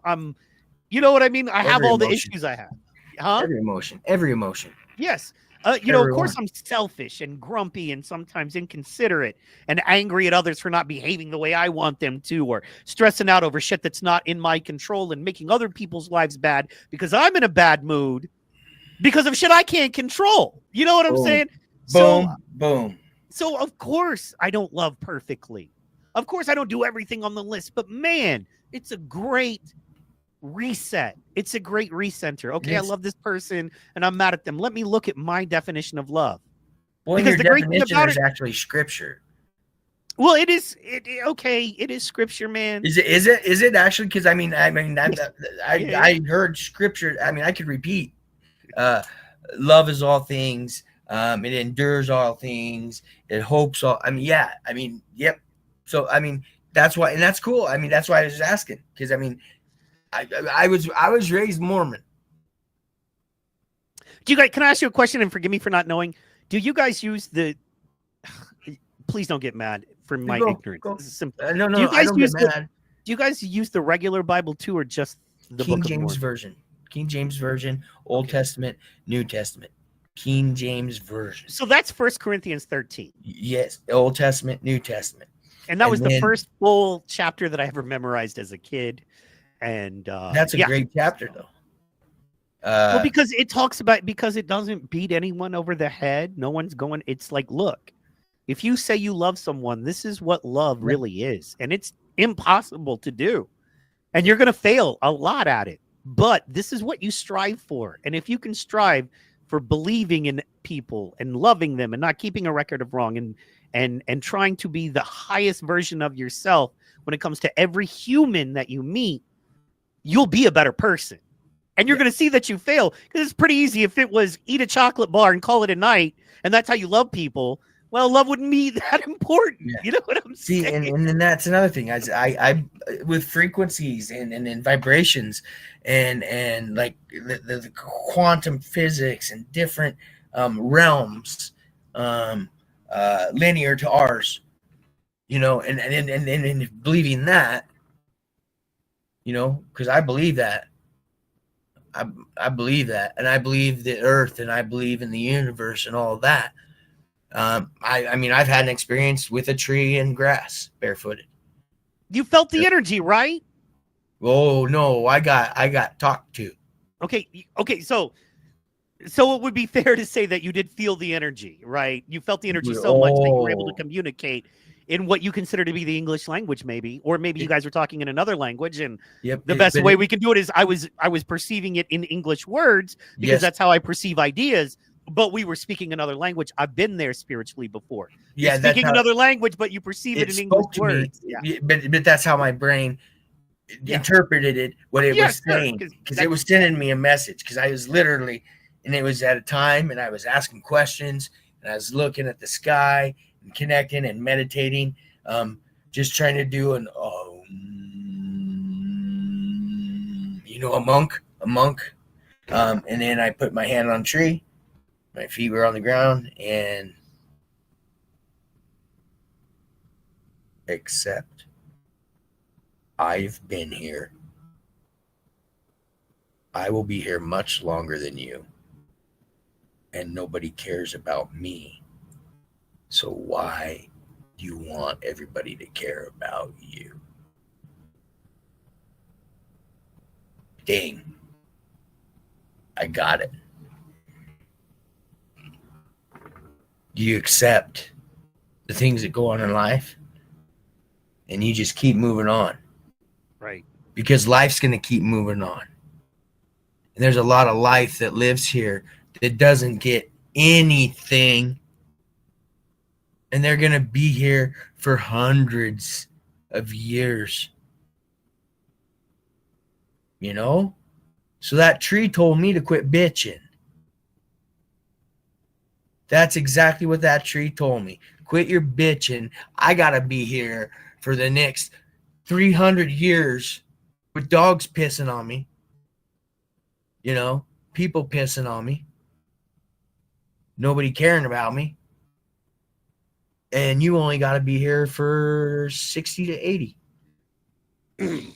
If you're lucky. And you get to go inside when it's cold. So how did you feel? Like, what feeling did you have when that communication was going on? It was that I wasn't here. It wasn't like I was on Earth, but it wasn't like I was off the planet. You know, I mean, it was odd, but I was away. I wasn't and this is just like in the meditation. This is only like just the brief moment of it. The meditation lasts so much longer than that moment of clarity from it. You know, so it had been there a little bit, and it went kind of dark, and then a lot of light, and then just comfort, pure comfort, like my Mother Earth was wrapping her arms around me, you know. And then I had my questions that I actually verbalized out loud, I think. Maybe not, but I think I did. And there was a slight pause, and I stayed in my meditation, which I believe was a test, you know, to see if I would stay in my meditation and wait for all the right energies to happen, vibrations to happen, for the communication to happen. And then it just did. And after that, I was like, wow, that would make life a lot easier. If you get things that were out of your control, the things that do happen to you, even if they're bad, but they're out of your control, you gotta accept it and move on. Why sit in that spot and fight it? Right. Why take up all that time and energy to fight? Because that's negative. And then to fight something that is negative, that's a double negative. Look at all the negatives you bring in if you don't just accept and go. So I got a couple questions. One, how long do you think in real time, do you have any idea in real time how long that took?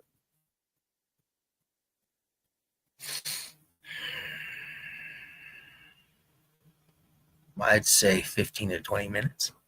Wow. Because it feels longer when you tell the story, right? Yeah. like most spiritual experiences, I think. And most of it, like I said, was just me knowing where I was, feeling the energy and meditating. And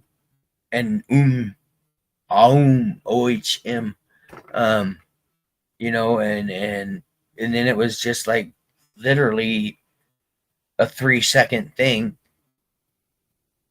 Pretty much getting told, you know, quit your bitching. So okay, Go live life. And the message basically was Accepting. Yeah, and I want to make sure we're getting it right, because this is important, man. That was the exact word. That was the exact word. Was it's time to accept.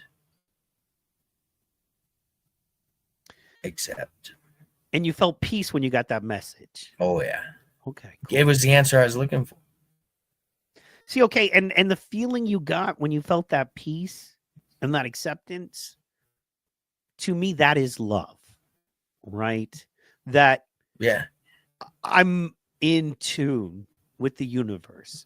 If somebody needed me right now, in a way, I could give. You know what I mean? I am within and without the. You know, in the words of John Lennon, all in all, we are very small, and the universe goes on within and without you. Yes. That to me, that feeling is love, right? It's that feeling of acceptance for where I'm at, and knowing that I can be real with and you know, I think, man, getting into it, I think that's a problem a lot of times, is that people can't love others because they can't love themselves. And I know that sounds cheesy AF. And I know that sounds No, cheesy. that's right. And No, I you're don't right. mean it in the abusive way of love yourself. Spend $49.99 on this treatment. No. I mean, what I mean by love is Take a bath every day. acceptance. Yeah, well, that's huge. I mean, it's that self-care. It's that love, look, self-care, yeah. love. But sometimes my funk is just, I like to marinate. But anyway, I'm kidding. But Your poor wife. but it's when I say love, I mean acceptance. And that's another way they've abused that word, come to think of it, actually, right? Because So if I'm just out there and love. maybe I'm searching for that, right? For that love, but I can't find it in that word. Right. Well, that's the thing. I can't accept others if I can't accept myself. Now replace the word love with acceptance. Replace the word acceptance with be kind. Replace the word be kind with patient. Replace the word patient with forgiving. Right? I can't forgive myself, so I can't forgive others. I can't be patient with myself, so I can't be patient with others. I can't love myself, so I can't love others. I can't accept myself, so I can't accept others. You don't have to forgive everybody. You don't have to. You don't have to do nothing but die. No. But But I don't believe you have to forgive everybody to still be in that position to be that good person that goes on. And I believe there's people that are actually evil spirits, evil humans, that you don't have to forgive if they've wronged you. You just can't carry that negativity with you every day throughout the rest of your life. It doesn't mean you've forgiven them. right, and now we get into what does the word forgiveness mean to you? To me,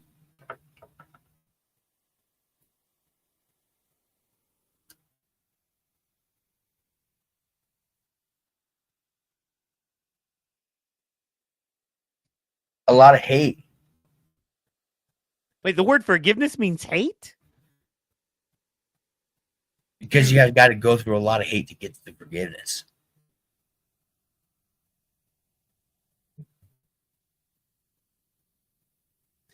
A lot. Sometimes, yeah, man. Sometimes, absolutely. In your situations, you got to go through a lot of bumps, bounces, and everybody knows about this. They just don't break it down like this. But you go through all that negativity, hate, despair, and then really forgiveness is wanting to be accepted. Wanting to be accepted. And then forgiveness also is, oh, I forgive. And it's also another word, oh, I forgive him. So that means I'm a better person than him because I said it first. Or her, or them, or they, or whatever. But you got to go through all that to get to forgiveness. And then really the forgiveness is about them accepting.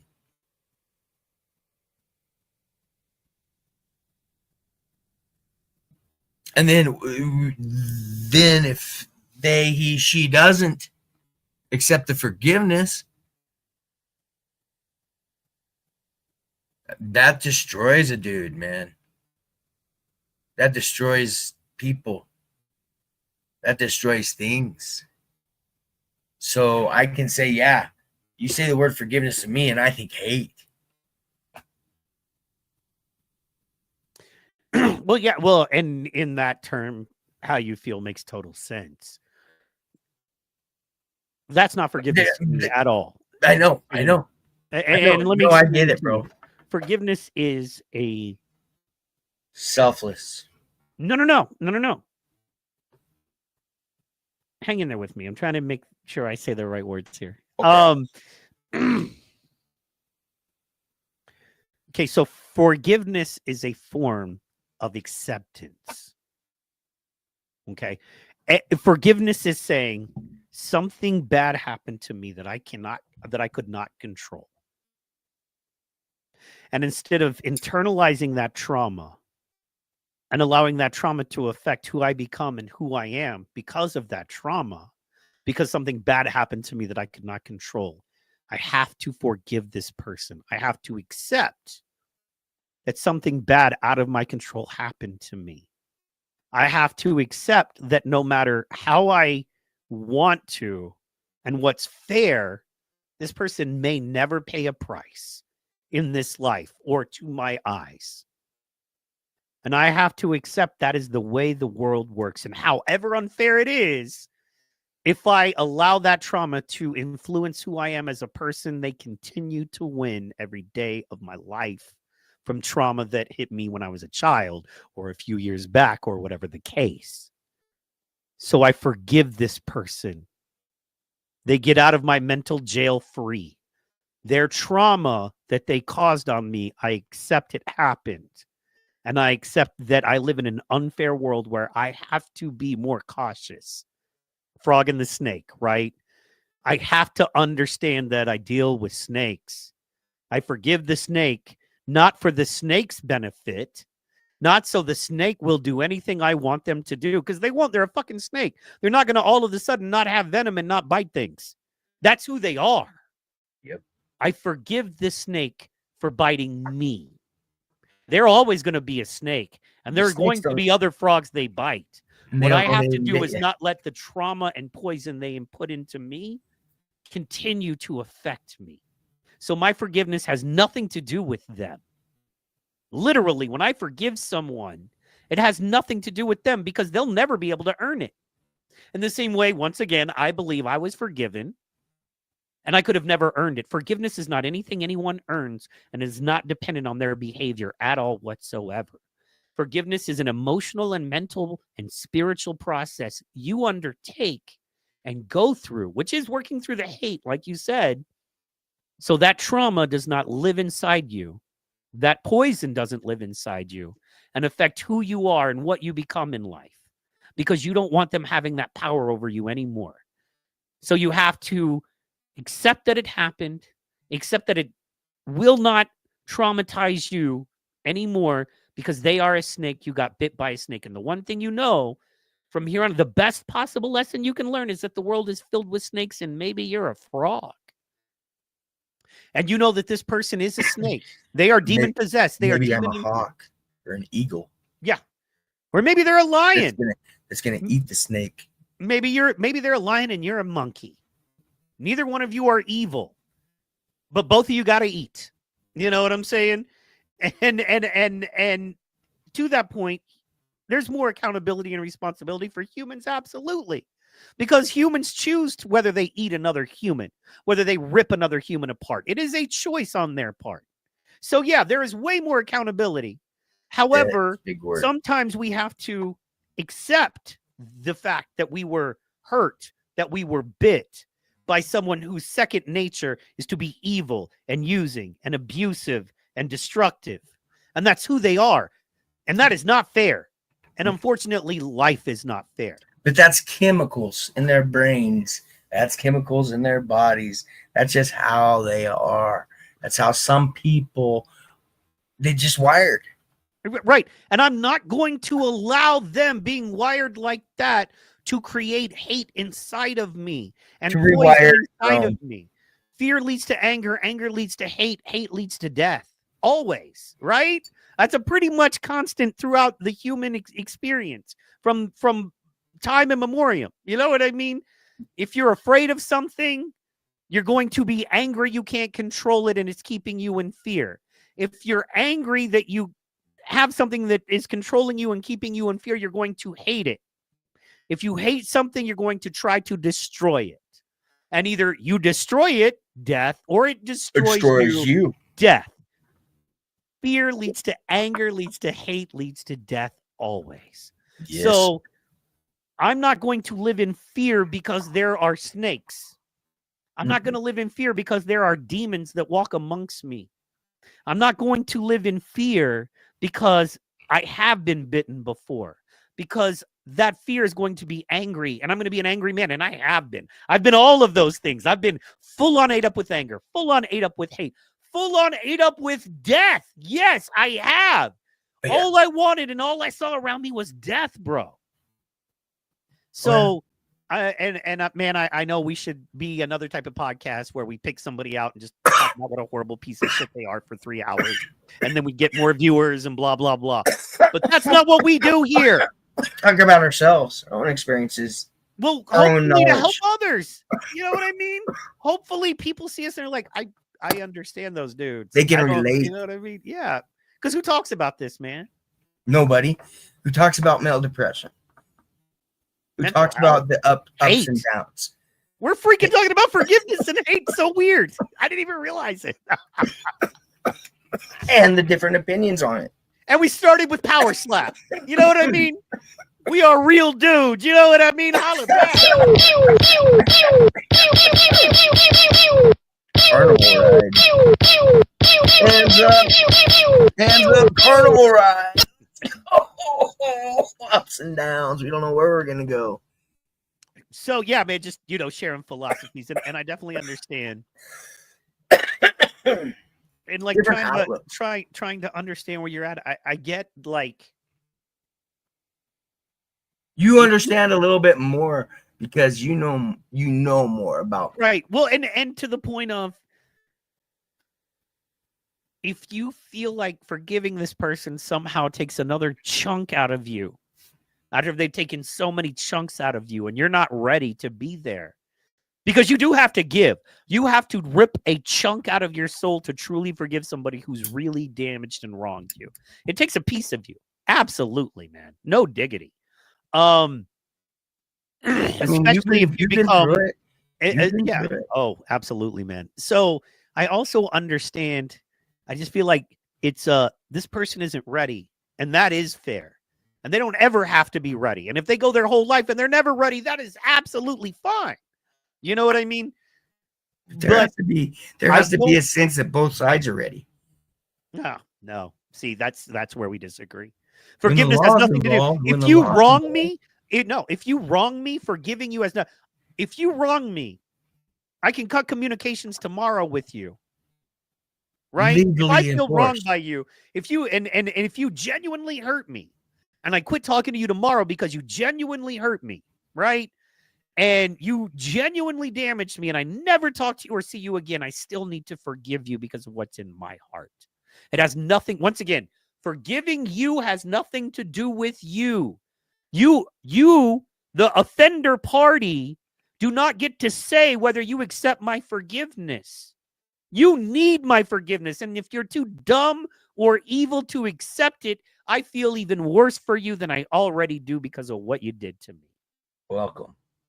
But your forgiveness, you accepting anything, is not contingent upon me stopping the trauma venom from flowing through my veins for the next 50, 100 years of my life. You do something wrong to me, I forgive you because you're bad. I forgive you because you did something wrong, and I don't deserve to continue to suffer from it. So I am allowing you your get-out-of-jail-free card because I can't control you. But I know you're a snake. I know you're a demon now. And I can't change that. But I can change how I see you and how I deal with you. And I'm not going to allow what you did to me to affect me negatively for the rest of my life. I'm going to go through the emotional, mental, and spiritual process of forgiving you. Because you may never be ready. There are serial killers that don't ever think they've done anything wrong. Yeah. But people still, I deserve, if you wronged me and I never talk to you again, I still deserve a good life. I still deserve to not live 5 years from now hurt by what you did to me 5 years ago because I'm still holding on to that trauma because I haven't worked through that. And yes, that is on me. And no, that is not fair. But if I want, just like alcoholism in a way, and I hate to have the hammer and everything's a fucking nail, but to be honest, it is not fair that other people can go drink and I can't. It's not fair that on every street corner, there's a great bar where I used to have great times with my friends. And I want to go in there and do a couple shots and a couple beers and cheer for my team. And I don't get to. It is not fair. I have an addiction gene in me that my grandmother literally drank herself to death, cirrhosis of the liver. because it's a recessive gene in my family where I can't control alcohol and I am addicted to it and it will kill me if I partake. That's not fair. Are you And Irish? I've had to go to programs and read books. You know what I mean? And spend time. I was in rehab at 23. Yeah. Yeah. So you understand that part. It's not fair to you. It is not fair to you that you don't get to do what everybody else does via alcohol. I don't care. Right. Okay. Actually, I don't care. Good. It Now, doesn't bother me one bit. keep that energy. It is not in the fair to least. you that these people did bad things to you. It is not fair to you that you have to do the work to heal and recover from what these people did that was not your fault, that you had nothing to do with, whether it be your grandma and your great-grandma and your grandfather and your father all being alcoholics, and so now it's a recessive gene, or somebody that wronged you, stole from you, abused you here and now in this life. Regardless of any of that, not only is none of that your fault, it's also not fair that you have to work through that shit to be who you're supposed to be in life. It's not fair, but life is not fair. Yeah. But just like with alcohol, I have to go to the meetings. I have to read the books. I have to live the life. I have to say the prayers. Alcohol doesn't have to do shit, but keep getting people drunk, right? It's not alcohol that's going to change. I can't expect alcohol to go, I'm sorry for being addicted. I'll stop. It ain't changing. Demons are going to be demons. It's poison, though, man. I know, I agree, but what I'm saying exactly, and that's what I'm saying. The venom these people inject into us by their abuse is also venom. And I can't expect them to change. And if I wait around with that venom coursing through my veins, hoping some way I can control their opinions and heart and spirit, it's going to just kill me. Because you never can. You can't ever change that I'll just part die. Of somebody else. In the words of Sun Tzu, wait by the river long enough and the bodies of your enemies will float beside you. If I wait and wait, if they wait me out and they say, no, I'm right, I don't need to accept your forgiveness, I didn't do anything wrong to you, after they've injected that venom into your veins, you will die spending all your time and energy trying to get this person to see that they did wrong to you. That's not forgiveness. That has nothing to do with forgiveness. No, that's I may never talk to you again, but I forgive you. What that means is, doesn't mean you're okay. Doesn't mean what you did was right. It means that I do not allow the trauma and venom and shit that you put into my life to affect me any longer. You were wrong and you did something wrong to me and it hurt me. And I can put that in its proper place and move on and understand that is no one else. That is you. You are who you are. And everyone that I can communicate with, I will let know to stay away from you. But I forgive you, meaning you don't owe me shit anymore because I can't force you to. And I owe myself more than you could ever give me.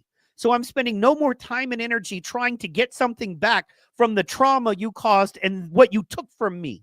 I'm not spending any more time fighting a losing battle, trying to get something back out of that from you because you're the bad guy in the first place, right? So what I'm going to do is start giving back to myself by working through the shit, by accepting it is what it is. When they never even really wanted anything from that group or that person or that girl in the first place. Yes. It was just a perception that they made into a narrative, or he or she can make into a narrative, then to go against said other person. You know, but here's my thing. Here's what I'll say. And here's where why I say you don't have to forgive. You don't. Just forget. Yeah, you don't have to. Just forget. Just forget.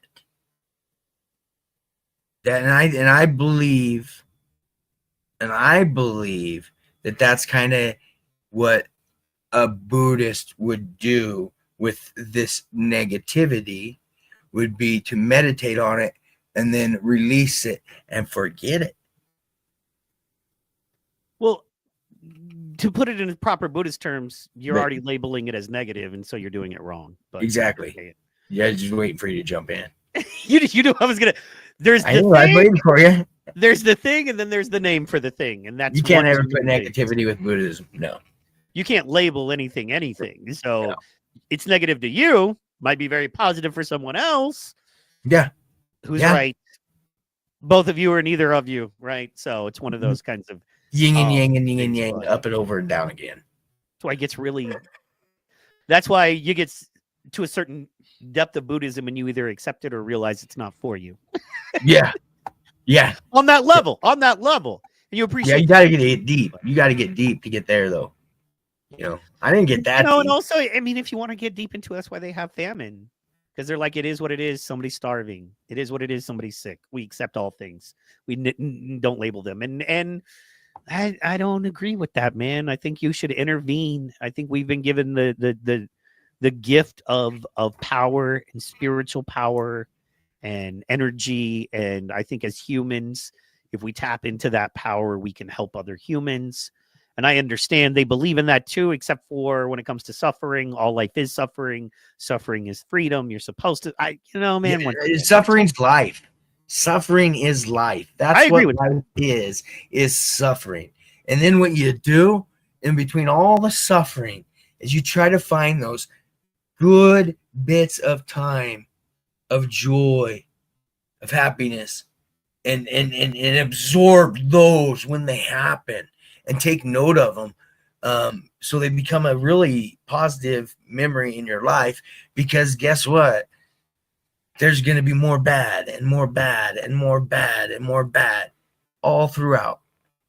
It's about suffering and enjoying the little things and the small times you get. I'm glad you said that because boom, look at that. The Four Noble Truths are the foundational teachings in Buddhism that provide a framework of understanding. The first one, the truth of what? Suffering. Life involves suffering. Now, the way we were taught, all life is suffering. This is a little Americaned out. You know what I mean? Yeah. And as you know, in Asian languages, they're not as flowery. You know what I mean? There's not as many adjectives and adverbs and pronouns. They come right out and say a lot of stuff that's just their language is different in that way. Yeah. But the truth of suffering, guess what? Suffering is true. It is the number one truth. It is the most important truth. All life is suffering. And it can be experienced in various forms: pain, loss, dissatisfaction, disappointment. The truth acknowledges that suffering is an inherent part of existence. What you just said. And there's people that won't admit that. Yeah. There's people that won't admit that they suffer, that they're suffering. And they really don't think they are. But there's a lot of suffering that just needs to be admitted. Once they can admit it, then they can go to number two, right? Yes. The origin of the suffering. Suffering arises from craving, attachment, and ignorance. Oh, boy. Refusing to take all information in because you've emotionally attached yourself to one idea, theory, thought, or side of an argument. Anyway, craving and attachment to transient states and things perpetuate this cycle of suffering. Been through that. We got through, so I'm on 3. Let's go through 3. No, let's talk about 2. Talk about 2. No, you're right. No, it's just the fact that we're human. Everything, when you wake up in the morning, you crave something, whether it be coffee, water, Cigarette. a cigarette, whatever it is. We're humans, and at our very basic core, especially the older you get. For me, it's coffee. I need my dang coffee. You know what I'm saying? I'm a coffee man. But yeah, man. And craving. Attachment. I mean, who's not attached to something? I'm gonna take that Jalen Hurts jersey right behind you. I'm taking it tomorrow. I'm gonna come and grab it and just walk away with it. You're not attached to it. Come try to take one of these guitars behind me and see how that works out for you. I get you 2 12 gauges between the knees. You won't walk out of here. That's what I'm saying. Yeah. In fact, I'll make sure I end you in a way that when you fall, you don't even damage one of my guitars. Okay. Well, I have chickens, and you would boom my cock. Yeah. I have chickens. Yeah, but you know what I'm saying? Attachment. I'm attached to many things, right? But that's right. But what have I said? What have I said before? Detach. Right. Detach. So that attachment's part of the detachment of the negative. And I'm aware. I'd rather admit it. You know what I mean? A lot of suffering comes from people just not admitting. Like you were saying before, and it's funny because it's so true. A lot, and you see it every day. A lot of people suffer just because they can't be honest. They can't say, hey, man, I might have made a mistake, and maybe I didn't. Maybe I don't even see where I made a mistake. Well, but if you feel like I made a mistake, dude, our coolness, our friendship, what we're doing together is more important than that. You didn't call me out by name. You didn't steal from me. You didn't lie. You didn't slander me. You feel like I made a mistake. You feel like I didn't do this for you. You feel like I didn't talk to you, whatever. You know what, man? There's no reason to get too much into it. I apologize. Let's move on and do good things together. You know what I'm saying? Yeah. And that's, yeah, man. And Well, people refuse to do that. They're like, no, you're bad. I'm good. I'm good. I'm good. I'm good. I'm good. And I'm like, that's such suffering when and you that's the can't admit you're a perpetuate human. cycle. That's the perpetuate cycle that they're speaking of, because they'll start that cycle with the negativity or the lies or he or she, and then guess what happens? Once you do that, gotta get to the camera. Once you do that once, you're gonna have to do that again to cover up that once, and now you got two, and then there's gonna be another couple times, and then it's gonna be four, and then that's perpetual cycle based off of one untruth in any situation in life. For that kind of life, and that's what they're talking about. That perpetual cycle, you don't want it. It's a negative one. Correct. You know? Oh, I love this. Yeah. So the craving, the attachment. Once again, I'm saying I crave and I attach. I want to make sure as we go through all of I these, attach my I'm cards. not pretending like I don't do all of these things and create my own suffering, because I do. I do. Yeah. But I want everybody to know, hey, man, we're all just humans. And we chose it. We are. You know what we live in this thing because it's who we are, man. We live in a fallen thing. You know what I mean? And it is what it is. We have to sacrifice other things to live, whether it be animals, whether it be plants, whether it be other people's space, oxygen, water, you name it. You know what? We're humans. You know, the core of what we are is suffering, whether we're creating it for others or creating it for ourselves. Yep. Okay, so that's what it is. So where does that come from? Well, attachment and ignorance. Craving and attachment to transient states and things perpetuate the cycle of suffering. Transient states, transient things. Oh, I'm happy now. I am attached to being happy, but I'm only happy when I'm drunk. You know what I mean? I'm only happy when everything is perfect in my world. Well, how often is everything going to be perfect in your world, bro? Not you, everyone. Or me. Very seldom, if ever. And I'll say a problem with that is a lot of people will base that happiness on another person. Things they How in the hell a can you stranger do on that? Facebook. A stranger on Facebook. You know what I'm saying? A stranger on Facebook disagrees with me politically, so I'm not happy and I'm suffering. What, bro? No. Your origin of suffering sucks. That is way too easy of an origin. That is way too easy of a pathway into your soul to create suffering, bro. Yeah, that's like that's the shallow end of the pool. Oh, and by the way, I'm talking to myself here. I am. No, I know. The guy in the camera. Don't get me wrong. Oh yeah, no, I know. But I'm just saying. I mean, this is just so dead on, and it's easy. Look at. I mean, there's just 4 steps, and they're very easy, really, to follow. So, and I love it. And as Thich Nhat Hanh would say in Living Buddha, Living Christ, 1 and 2 are the same thing as we're all born sinners, basically. We are born in a fallen world to a sinful nature. We suffer. Our nature is suffering. Everything that is human and natural within us, not everything, but a lot of what is natural and human inside us just naturally creates suffering, bro. It just does. Lions eat monkeys, right? It's just lions create suffering for monkeys. It's just how the world is set up. Whales create suffering for smaller fish. It's just how this world is set up, right? The origin of it. I'm going to create things. I'm going to be attached to things, and I'm always going to be ignorant.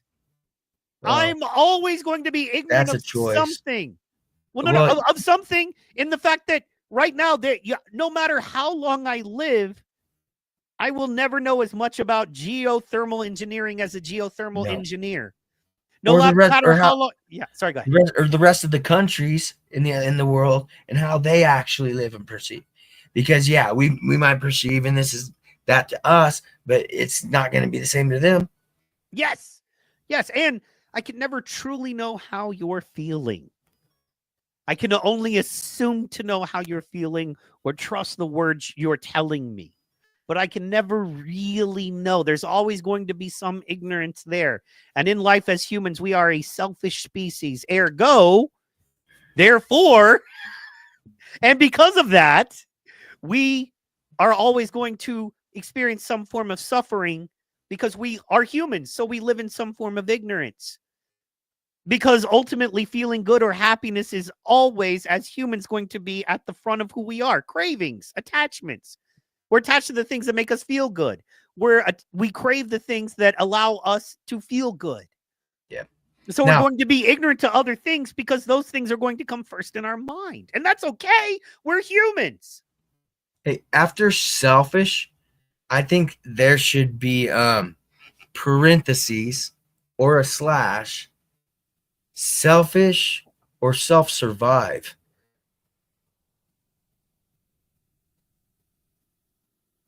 Meaning, well, like when you're your only person. When I you're think your survival's only different. person, I you're self-surviving. You're not being selfish. You're self-surviving. Right. In our world.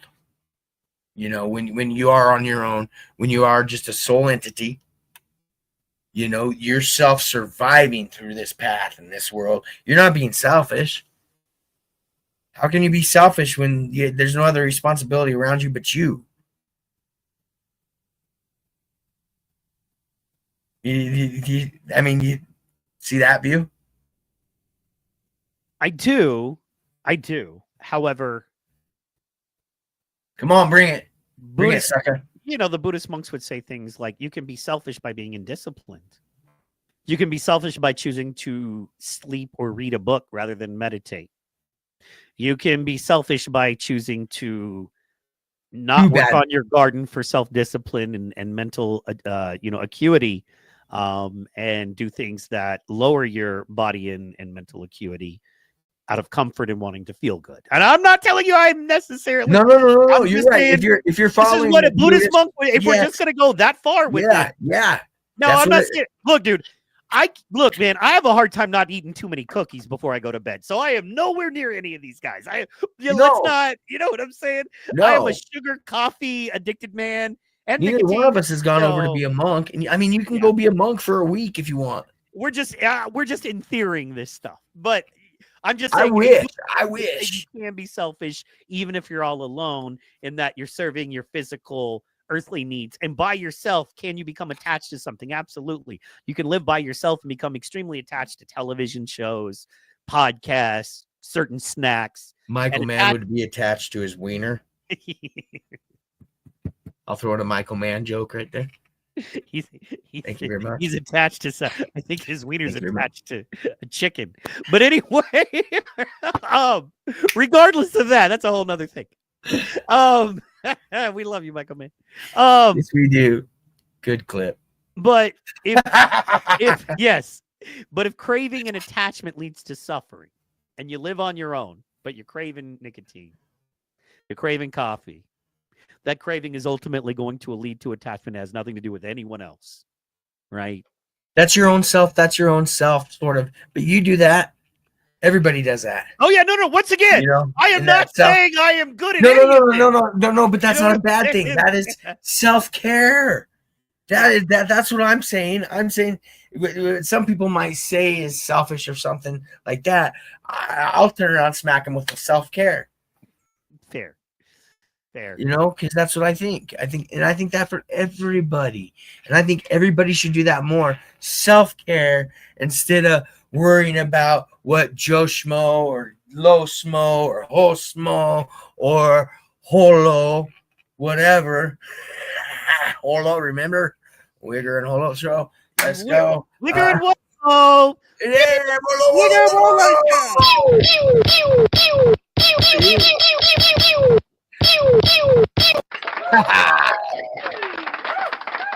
absolutely. Yeah, man.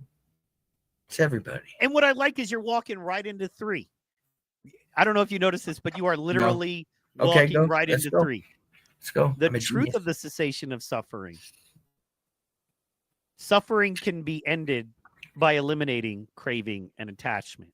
When these are extinguished, suffering ceases. Which what I feel you were saying, and correct me if I'm wrong, is that when we take care of ourselves in the proper way, in the way we need to, spiritually first, then soul, then physically, mentally, emotionally, however, whatever order that is. When we take care of ourselves in the proper order, we don't crave and we don't attach things that we don't have control over that give us power over our misery. Ergo, suffering can be ended by eliminating craving and attachment. When these are extinguished, suffering ceases. Am I right? Did you walk kind of right into that? That's why I don't. And Cardman is like, I love it when a plan come together. That's why I don't suffer. I mean, I'm sorry, but I'm not reading ahead at all. I don't know this. We don't plan this. We don't talk about this. This is just off the cuff, bro. And I'm sitting here just telling you how I live and explaining things and talking about just little things. And then it's like, oh, we're leading into how Vern's living. Here's his next step, but how he believes. So I'm through step 3 at least. At least I'm on 4. Absolutely. I love the fact that it's a natural flow. It's a really cool natural flow. I really dig that. And then finally, 4, the truth of the path leading to the cessation of suffering. The truth of the path of the cessation of suffering. The Noble Eightfold Path is the method to end suffering. This path includes right understanding, right intention, right speech, right action, right livelihood, right effort, right mindfulness, and right concentration. Boom. Boom. Now you get all that in a row for me, and I'll take you to Vegas, and we'll win $1 billion. Because that's I don't know anyone that does the Eightfold Path right every day. You know what I'm saying? And honestly, that right there is why I need Jesus. Let me look. This path includes right understanding. Mm-hmm. You know, that's looking at both sides. That's looking at all sides, no matter how many sides there are, and then making your intelligent decision. That's what that is. Right intention. That's just being a good person every day, as good as you can be. That's it. That's all they want, as you can be. Right speech. Well, I means think no hate. Real fast on right intention. I think that also means right motivation. Yeah. And I think right understanding is where compassion, what the Buddha calls the human staple. In the way that Christianity prioritizes love, Buddhism prioritizes compassion in almost the exact same way. However, the right understanding to me is understanding the motivation. That's what compassion is okay, you're coming at me, or we're friends, but I understand where you're coming from. I've taken the moment, I've taken the minute to understand where you're coming from. So when I deal with you, I can deal with you from a place of compassion, because I understand you're not just coming at me as something that I accept or do not accept. And I get to do whatever I want and behave in any way I want until you conform to what I can accept, or I've hurt you enough to get you away from me. But I've stopped that. And it's not about what I accept. It's about where you're coming from and me understanding that, right? So that would be right. That would be right understanding. Then right intention. Then that comes. So right understanding is about you, right? Yep. And how I deal with you, how I see you, what you are to me. Then right intention has to do with me. What are my motivations for dealing with you? Are they pure? You know what I mean? Our past trauma's coming out when I'm dealing with you and I'm throwing that shit on you. You know what I mean? Word. All kinds of stuff. Like Big shoulders. right. But well, I don't mean me and you specifically. I was using the term. Hey, I'll but, play into it though. I'll carry it. Come on, bring it. Right intention though. You're my to homie. me is that and I got you, dog. But right intention. You know what I mean? To me, is that's what that is are my intentions right? Am I going out when I deal with other people? Are my intentions pure? Am I trying to slam this dude? Am I trying to sham this dude? Am I like, yeah, you're the best. Come kick it with us. And then when you get there, I like don't record your segments. You know what I mean? Like, where you try to record your segments, and not only do I pull your phone, like that's not right intention. That person at that still point, do this, but yeah, you blocked me. You blocked me on everything else, but we still do this. It's like, and then you realize, like in that moment, you probably realized, oh, this person never had right intention. Their intention when they first picked up the phone or reached out to me was never right intention, because look how they're behaving. Right intention. Yeah. Sorry. Okay, so we're almost. I was a bad judgment on intention. Aren't we all, brother? Yeah. But and to be completely accountable, that goes back to the first one. Yeah. I did not have right understanding of this person. Therefore, when they moved with wrong intention, my misunderstanding of them allowed me to get caught up in their wrong intention. Yep. Does that make sense? Yep, gotcha. Yeah. So anyway, moving on. Right speech. Yes. I mean, that's simple. You know, I think it's different than let's say a debate. It's different than that sort of conversation in speech. I mean, that's different. That's allowed, to talk like that in a debate and get little heated and stuff like that. But in your everyday right speech is just kindness and not saying words that cause any hurt to anybody. True. That's what that is. No words that cause hurt. You do that, and you've successfully had your day. Go through your day and don't say anything to hurt anybody else. I love right speech, man, because it's one of those things that's complex and simple. Mm-hmm. Right speech on its surface, yeah, man. Don't use your words to hurt other people. Use your words to build up other people. Absolutely, yes. Right speech, yes. Yep. But what else? Then after that, you take the right action to back up that right speech. But is lying right speech? Maybe I'm not using my word specifically to go, fuck you, you stupid piece of shit, blah, blah, blah. But I'm lying about a person. Or, you know what I find to be the most cutting and the worst of all, bro? Go. This is something that's very popular now on social media, and it's not a blatant lie stuff. It's the dishonesty. It's the casting aspersions. It's the whole, I don't know about that guy, man. I got a weird vibe off of him.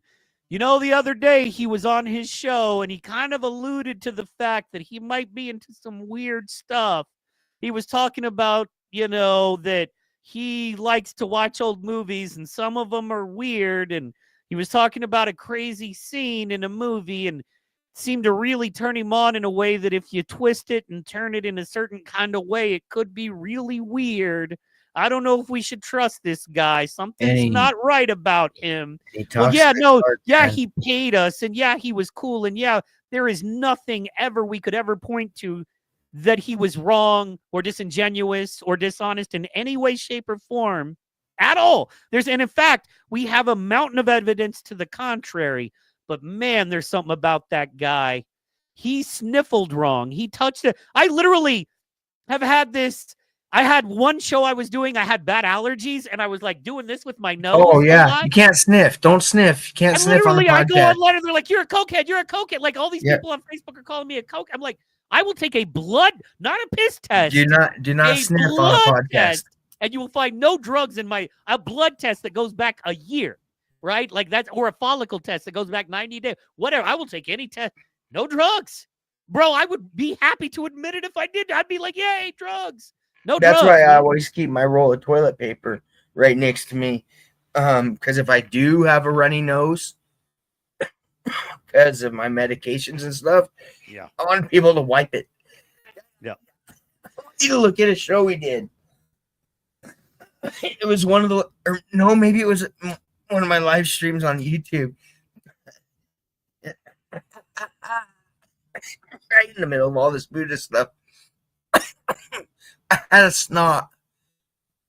That was coming out, but I was looking at my cards, card camera, and I look over at the camera, and I just see this long string of snot hanging out my nose. So I had to get the old toilet paper out and wipe it down. You don't have to tell that story, dog. You don't have Yeah, I to. do. Yeah, I do. I'm 51 years old. I mean, you I may wear feel everything you on a need sleeve. to, but you don't. I mean, you could. It's a great story, dude. You gave It's a me great story. you gave me the extended dance mix, and I appreciate that. But you could have gave us the radio. You know, you could have sheened it up. You could have polished it up. You could have been like, I had some allergy problems going on, and I No, I wasn't didn't know what looking was going on. right, and I didn't know people what were was talking- going on. Yeah, fair. It was just you did all that coke. Yeah. Oh, yeah.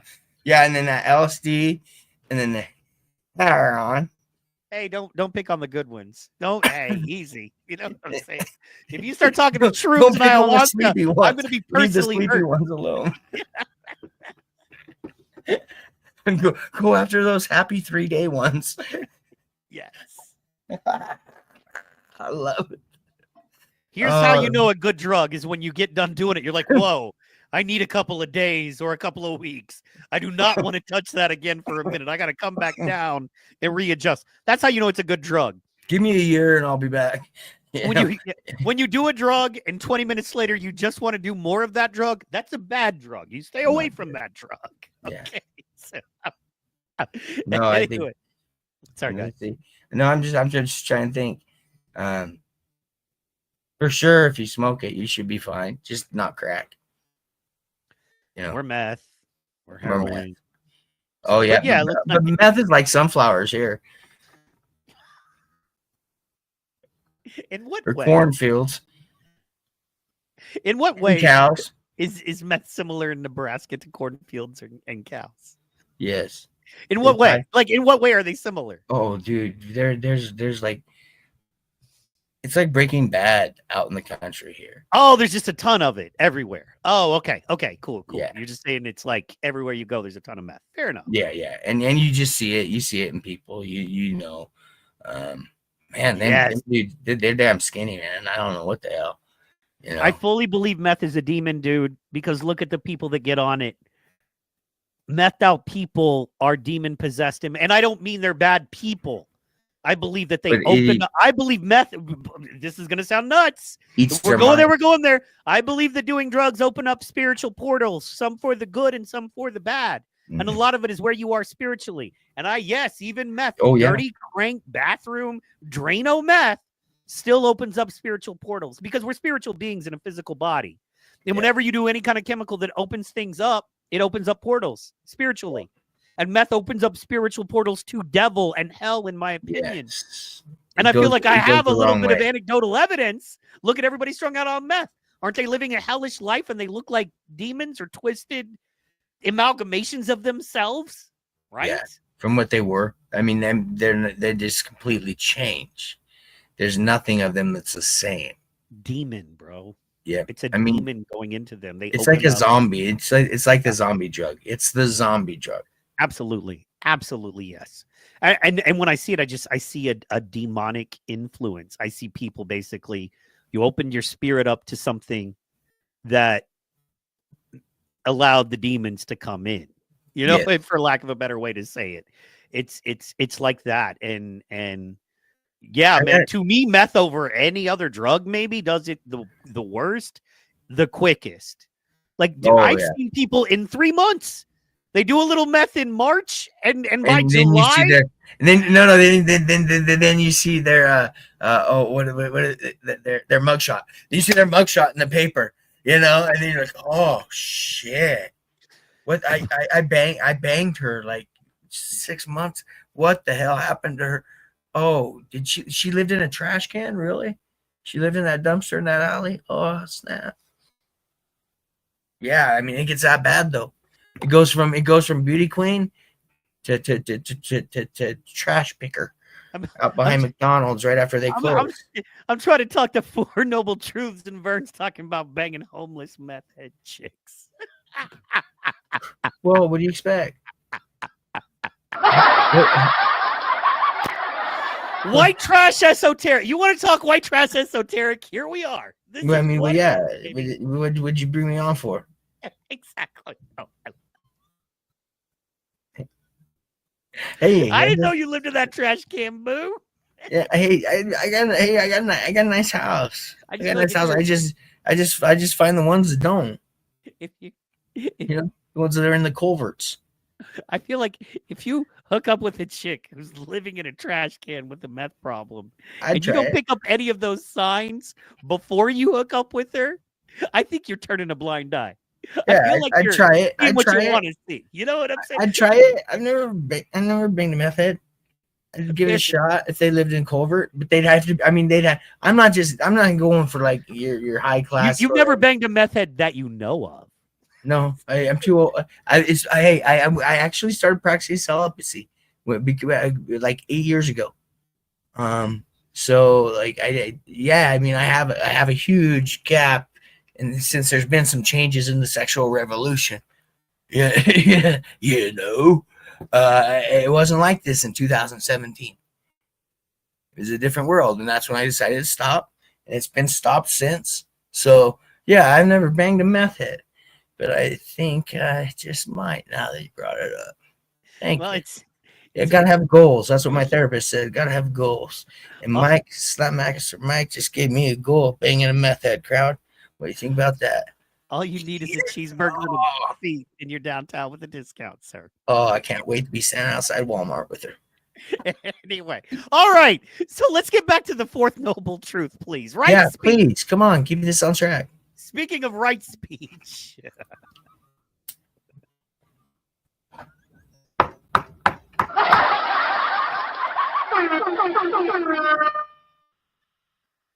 I love what we do, bro.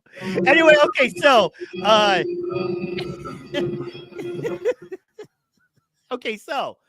right speech means being honest. To me, it means being honest. It doesn't mean never hurting anybody's feelings. It means being truthful with your speech. Now, with right intention and right understanding, right speech kind of automatically will come. You'll be able to speak the truth in love. You'll be able to be honest about things with folks without damaging or destroying them. Because sometimes you do got to hurt somebody sometimes to be honest with them. And it doesn't mean you got to destroy them. The truth destroys everybody, though. I mean, they let it destroy them. It should only hurt their feelings because it's the truth. But a lot of people let it destroy them, like you were just saying. True. Well, and to me, it's the same thing. Everybody would benefit from doing 90 days, 30 days at a boxing gym and paying the extra money and getting that one-on-one pad training where, your coach is holding the pads and, go 2, 1, 2, 1, 2, 2, 2, 3. You know what I mean? And you're, Muay Thai. That's my favorite training like that. Because guess what? You're going to get popped. You got a bunch. And the better you get, the more you get hurt, the more they hurt you. Jiu-jitsu, same way. You're going to get subbed. Jiu-jitsu's You're going to walk in. Yeah, Jiu-jitsu's subbed. Chisel. You're going to walk in and think you know something. And if you're not gassed before you're subbed before you're gassed, but you're going to be both quickly. You have to hurt some. That's people that care. Yeah, sorry, go ahead. No, I'm just agreeing with you. I'm talking along with you, trying to, because you're just right. You're dead on. I mean, it's just the shizzle. So sometimes right speech includes the jiu-jitsu submission. Sometimes the right speech includes the pad popping you in the face. It doesn't make you bleed. It leaves you a little red, but it reminds you, if I drop my left every time I throw my right, I'm leaving. I better. Yeah, you're gonna leave the left up. I punch like this. You know what I mean? Not like this. You Yeah, know what I mean? It's the little. You're not gonna have your hand in your pocket anymore. Exactly. Get it out your pocket. Exactly. So sometimes the right speech verbally is showing me where I'm dropping my left. Yep. Right. So sometimes when somebody speaks to you, they might hurt your feelings. They might pop you. But it is as Paul says in the Bible, the wounds of a friend can be trusted. Yep. The wounds of a friend can be trusted. And that means that if I say something that hurts you, but I mean it in all love, I'm practicing right understanding and right intention. And hopefully when we talk and go through those hard things, they're we're ready practicing to receive. right speech. Yeah. They're ready to receive. We're saying it right so the other person can accept it. Right speech. Right frequency. And then, of course, once again, and on simple, on the surface level, just, try to build more than you tear down with your words. Yep. Then right action. What does right action mean? Right action means being true to yourself, loving yourself, knowing that love, and then turning that into an energy inside your body that you're able to give off, like the pheromones, then the quarks that shoot through you towards that other person are bringing out that positive energy from you because they've just been through you. And then they're going to hit that person that you're talking to. And then that positive energy is going to hit them and go through them. And then, boom, that's what the right action is.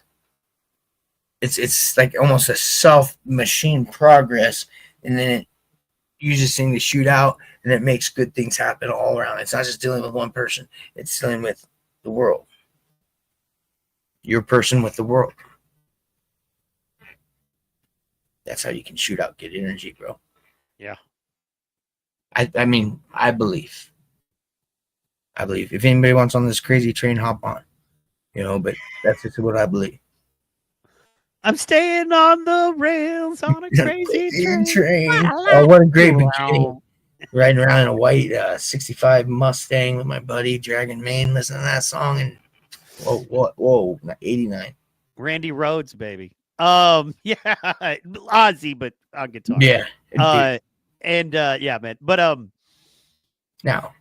Okay, so let's keep rolling. Leading in. Right action is behaving properly. I think right action is and what I like abiding. Just abiding, dude. Dude abide. Like, yeah, and it's the dude abides. It's that's like the that is. So right under, I like it because it almost is like a tree here that's growing, right? So right understanding. Once you understand everything properly, then as you move forward, you focus on having the right intentions. Because with the right intentions, even if you make a mistake, your intention was right. Hopefully people can see that. You get a little extra grace, right? And then from right intention, intending to do the right thing from a pure place, your speech comes out. Your expression comes out, right speech. And from speech creates action. Yes. First we hear it in our mind or we think it in our mind. And then we turn it into the action. Yes. Starts with the thought. I'm going to make a card. I'm going to do a podcast. I'm going to go to the gym. I'm going to meditate. I'm going to, pray some. Absolutely. So right action. And then from right action. Okay. And we were leading into this just like 5 minutes ago when I was talking about the crackhead that was living in the culvert. That's not the right livelihood we're looking for here. Right? It's right livelihood. That's the next one. That's not what we're looking for. That's why I brought that up earlier. Neither is being a slave owner. That's not right livelihood either, right?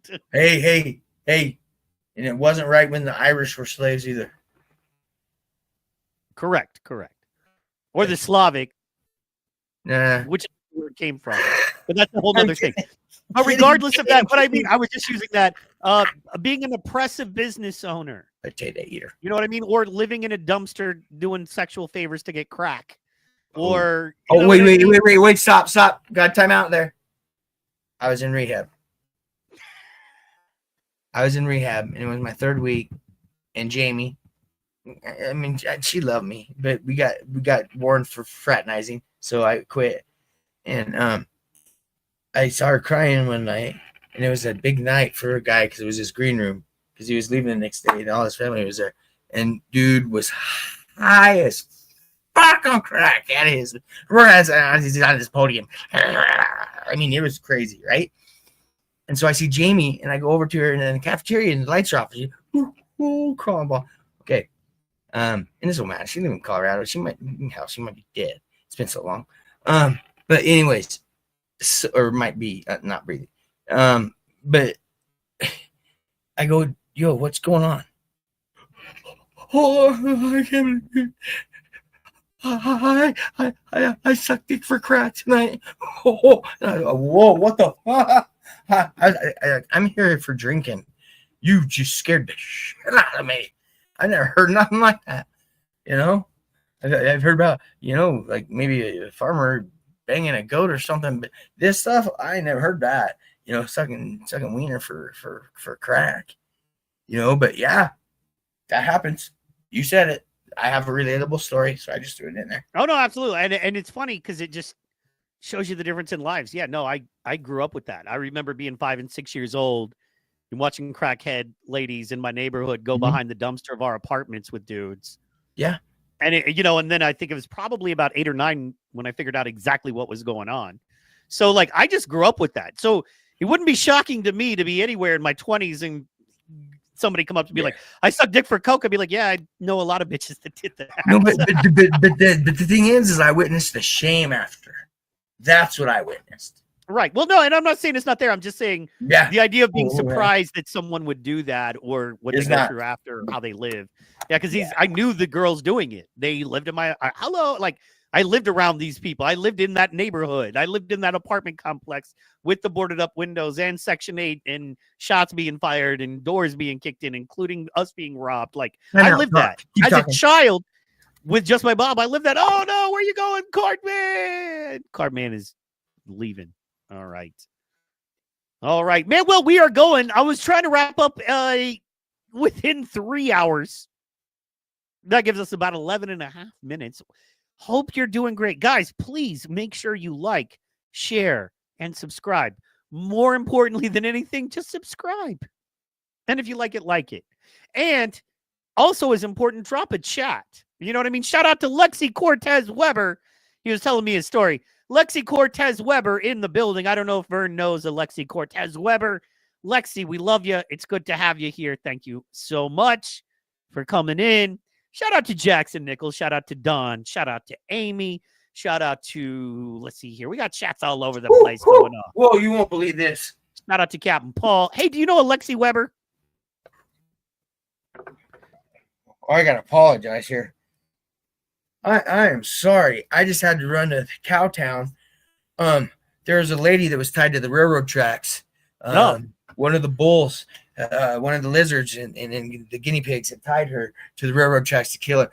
Oh, so I got her untied. She's off. She's safe. She's the cow. She's back in her herd. So I'm back. Thankfully. Do you know Alexi Cortez Weber? Yeah, Lex. That's my Lex. She dropped in. She's saying, hey, boys. Holla back. What's up, girl?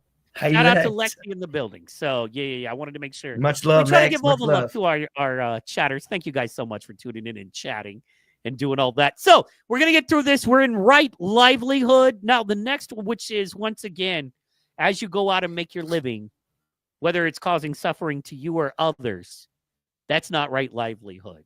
So, try not to hurt yourself. Because when you create suffering in yourself, this is one thing that I really had to grasp. Yeah, you hurt others. That's what suicide is. Hurt people. Ooh, Mike, I don't know if I can say that. You're gonna send me a list of words I can say on here. Yeah, no, you can't say what you want, man. It's us, man. I've been cursing. Well, I'm just saying, but that's what suicide is, everybody. Anybody out there thinking about it, and you think you're ending your own suffering? You think it's so bad here? You know how bad you make it on everyone else that's still alive when you leave? I'm sorry. Now, there are some health conditions there are some health conditions that I do agree with that you should not make a human suffer through. You know, there's just certain ones, unless they choose to. If they choose to, that should be a choice. That's my opinion. But, you know, yeah, that's just what I think on all that subject. You know, I don't know what that subject just was, but No, I'm listening. Yeah, no. I hear you, and I agree. Well, you know, I it's hard truth of it is, bro. And I mean, I've had a lot of that. I've been, yeah, no, for those Yeah. that don't know, my best friend and roommate committed suicide in my car when I was 20 years old. I discovered his dead body in my car when I was 20 years old. He didn't have a car. He borrowed mine one night and didn't see my car. And we lived in an apartment complex.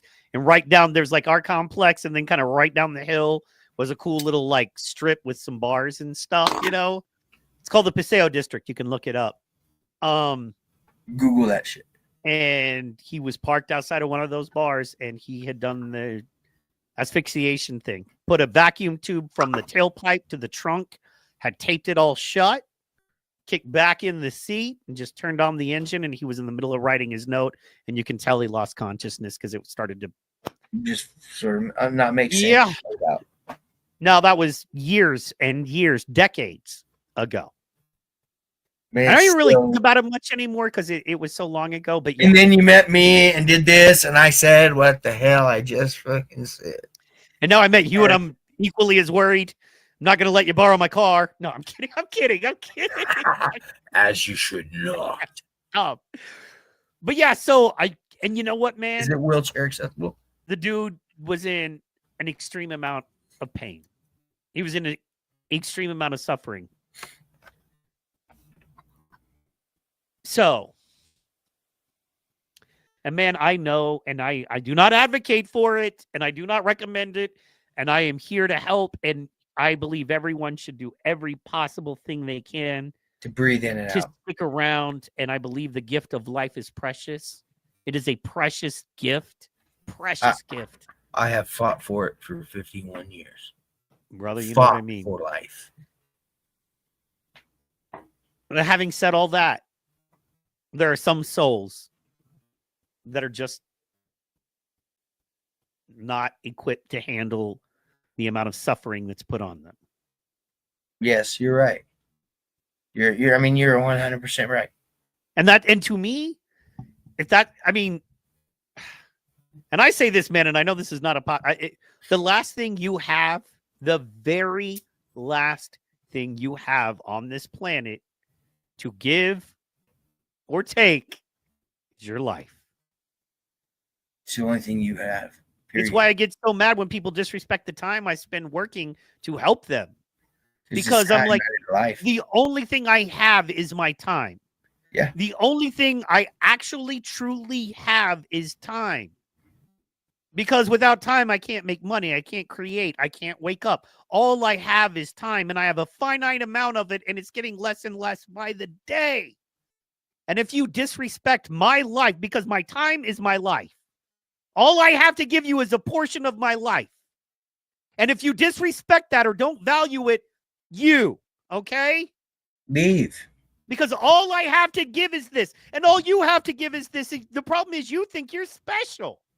And that yours is more valuable than mine. And brother, not you. I'm sorry. No, it's okay, because I do. Yeah. Boom! Anyway, but the point is, so the only thing I also have to take is my time. The only thing I have to take when I can't handle this situation for whatever reason is my time. Now, that can be me leaving you in the situation, or that can be me leaving all of this for good. And it is a permanent decision, and it's never the best decision, never the best decision. But it is inherently, truly, and at its core, the only one you really get to make for yourself. Mm-hmm. So Not to be too. That's you're absolutely right. You get to choose how you leave this planet. Unless somebody intercedes, you get to choose. However that may be. Yeah. I mean, what was it? I was in 1996 maybe? Or was it the year I graduated in 92 where those two guys in LA robbed that bank and they had military grade weapons and they were just destroying cop cars and cops and just walking through them on the road. Do you remember? I mean, you might be too young for that. I remember. But, Yeah. You know what I'm saying? But you got people like that too. I mean, they know they're going to go out. They know they ain't making it. Well, speaking of Buddhism, I think of the Buddhist monks that set themselves on fire in protest. Yes. That did that. It was. Yeah. It was. And they knew the one thing they had left to give was their life. Maybe his one life. I think he said his quote was, "His one life may save thousands." Exactly. So he was worth it to him to sacrifice his one life for thousands of others, if it possibly could. And I don't. You know what? We're going to do this next Wednesday because Friday's fun. Oh, but, cartoon Friday. We're just gonna have fun Friday. But next Wednesday, I just came back from Friday. Huh? I just came back from Cowtown. I just came back from Friday. Yes, you did. Because I'm gonna pull. There's information, a lot of information on this, but the male suicide epidemic, the adult male suicide epidemic in America is really bad. It's really hard right now. Male suicides to women are 3-1, and no one's talking about it. I've literally done research on it, and there are a lot of men out there. There's relatable things on that list, I'm guessing. Well, yeah, and the age is going up is the thing. It's men over 30 are committing suicide at an epidemic rate they never did before. And it's because no one is trying to address their needs other than telling them they're crap and to shut up and work harder and they're super privileged and they're so lucky. So shut up and give me more because you have so much and you're so lucky. And you give everything you freaking have. And then they take a little more than you have to give. And you're like, I have nothing. I have less than nothing now. Why would I want to continue here in this? I don't have to. So I'm not going to. That's when you say, fuck you. Fuck you. So, yeah, I think we definitely are going to get into it next week. I'm going to do some more studies because it brings some research to the table because I want people to live. I want people to live. And I know I've struggled with it. I'm pretty sure you've struggled with it. And I know what a demon suicide can be. I know what a demon the thought of suicide can be. I know how. Say what, brother? 18 years ago. Yeah. Yeah. Way dark 18 years ago. Yeah. So, yeah. 18 years ago, shit, last month. For me, but just saying, man, you think I'm playing? I'm just thinking like the darkest place. Yeah. So. Yeah, no, last month wasn't my darkest ever, but yeah, exactly. But we've struggled with it, and sometimes it is a spirit that is on you, man. Sometimes the spirit of suicide is on you, and it permeates, and it's like, well. If I did that, this wouldn't be happening. If I did this, this hurt would end. If I did this, I'd stop disappointing this person. If I did this, these people could have a better life. If I did, and it just permeates everything in your life. And that's how you know it is demonic. That's how you know it is the spirit because of how it permeates, man. I know all about that, but I can. I know you do, brother. Yeah. But I can also tell you I don't have that anymore. And that's what I want to get into next Wednesday.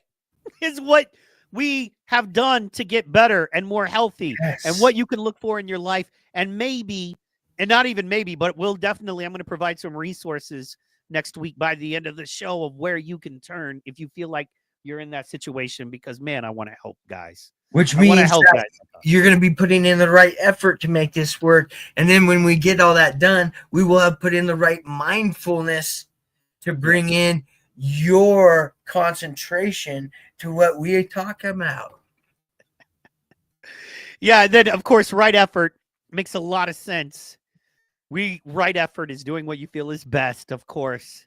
And when you put effort into things, you know what is not right effort? Fighting with somebody on Facebook about politics. Oh my word! That That is was putting like effort. kindergarten. That is wrong effort, and I do it every day, and I should stop. Dude, that sounds like riding a seesaw on the kindergarten. Boomy. When two other kids are on the other side and you think they ain't gonna jump off. You're right. You're right. What you doing? So right effort is choosing to put your time and energy into something beautiful and amazing, like making cards, like making friends, like making podcasts that hopefully bring people together, bring people a little joy and happiness in their life, even if it's on a Snickers bar level. No, I will not solve any of your problems. I'll tell and you if you what. listen too much of my stuff, it'll probably be a net negative. But you have a Snickers bar every now and again when you're having a hard day, can pep you up, give you a little energy, and make you feel a little happy. I will be honest. Hopefully that's what we are. I'll be honest. When in doing these things and what we do, I do have a goal. And that's when what we do that it hits 1,000. Just like my cards. That's my goal on views on my cards when I make a card is on those videos. I'd like to hit 1,000. So like I've seen our shorts and stuff, and it's doing all right for being as new as it is. Our shorts are going off. Like I'm getting more love on our clips on YouTube than anything else anywhere else, even to the point of our Moo Mesa stuff that we did last Friday. Dude, hit instantly 2 days. Look, yeah, it got crap for views live, but I'm literally, people are responding to the clips. People never leave comments on clips. You know what I mean? And I have people I do not know that are new subscribers leaving comments on the clips. So that's awesome, man. See, you know what? You're going to have to share analytics with me. Because I like to see analytics too. They help, and they also help make you aware of what you can do better in a way. Show you where you're not necessarily meeting the average or the criteria or what people really want. We can do better. It's a way to help us get better. I agree. I just you don't the algorithms, and they're two different things. Analytics and algorithms are two different things. Algorithm, analytics, and organics. Because what's organic? That is algorithmic. What's know what I'm saying? Does that make it like? Because that's all I have is organic. Like I'll be honest. Power slap time, absolutely. One power slap time. I'm gonna slap a new coat of paint on if it needs. I'm gonna redo the logo. I'm gonna figure out what screenshot when we're leading up to it gets the most clicks and pop. It is a commercial show meant for a commercial audience, meant to be packaged and sold. You know what I mean? And not like I sell the show off, but like people give us money to do our show specifically, and hopefully the Power Slap organization itself doesn't matter. But you see what I mean? Dude, that show is That show is meant to be a commercial crowd pleaser, where even if we change it up a little bit to get more views and to get it to be more commercial or to make powers that be happy, we're willing to do that to a certain extent, right? To a certain extent. Wear a dress. I will not wear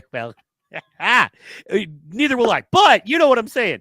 Whereas this show is not that at all. You know what I mean? This show is going to rise and fall upon its own merit. In my opinion, I don't want to let the algorithm control what we're doing. It's just going to be based on what you and me are. And I'm sorry to everyone listening about that. I'm not. I'm kidding. It's a joke. It's a joke. Not you. Them. That's what they're thinking. Oh man, get off my grass. Just say now.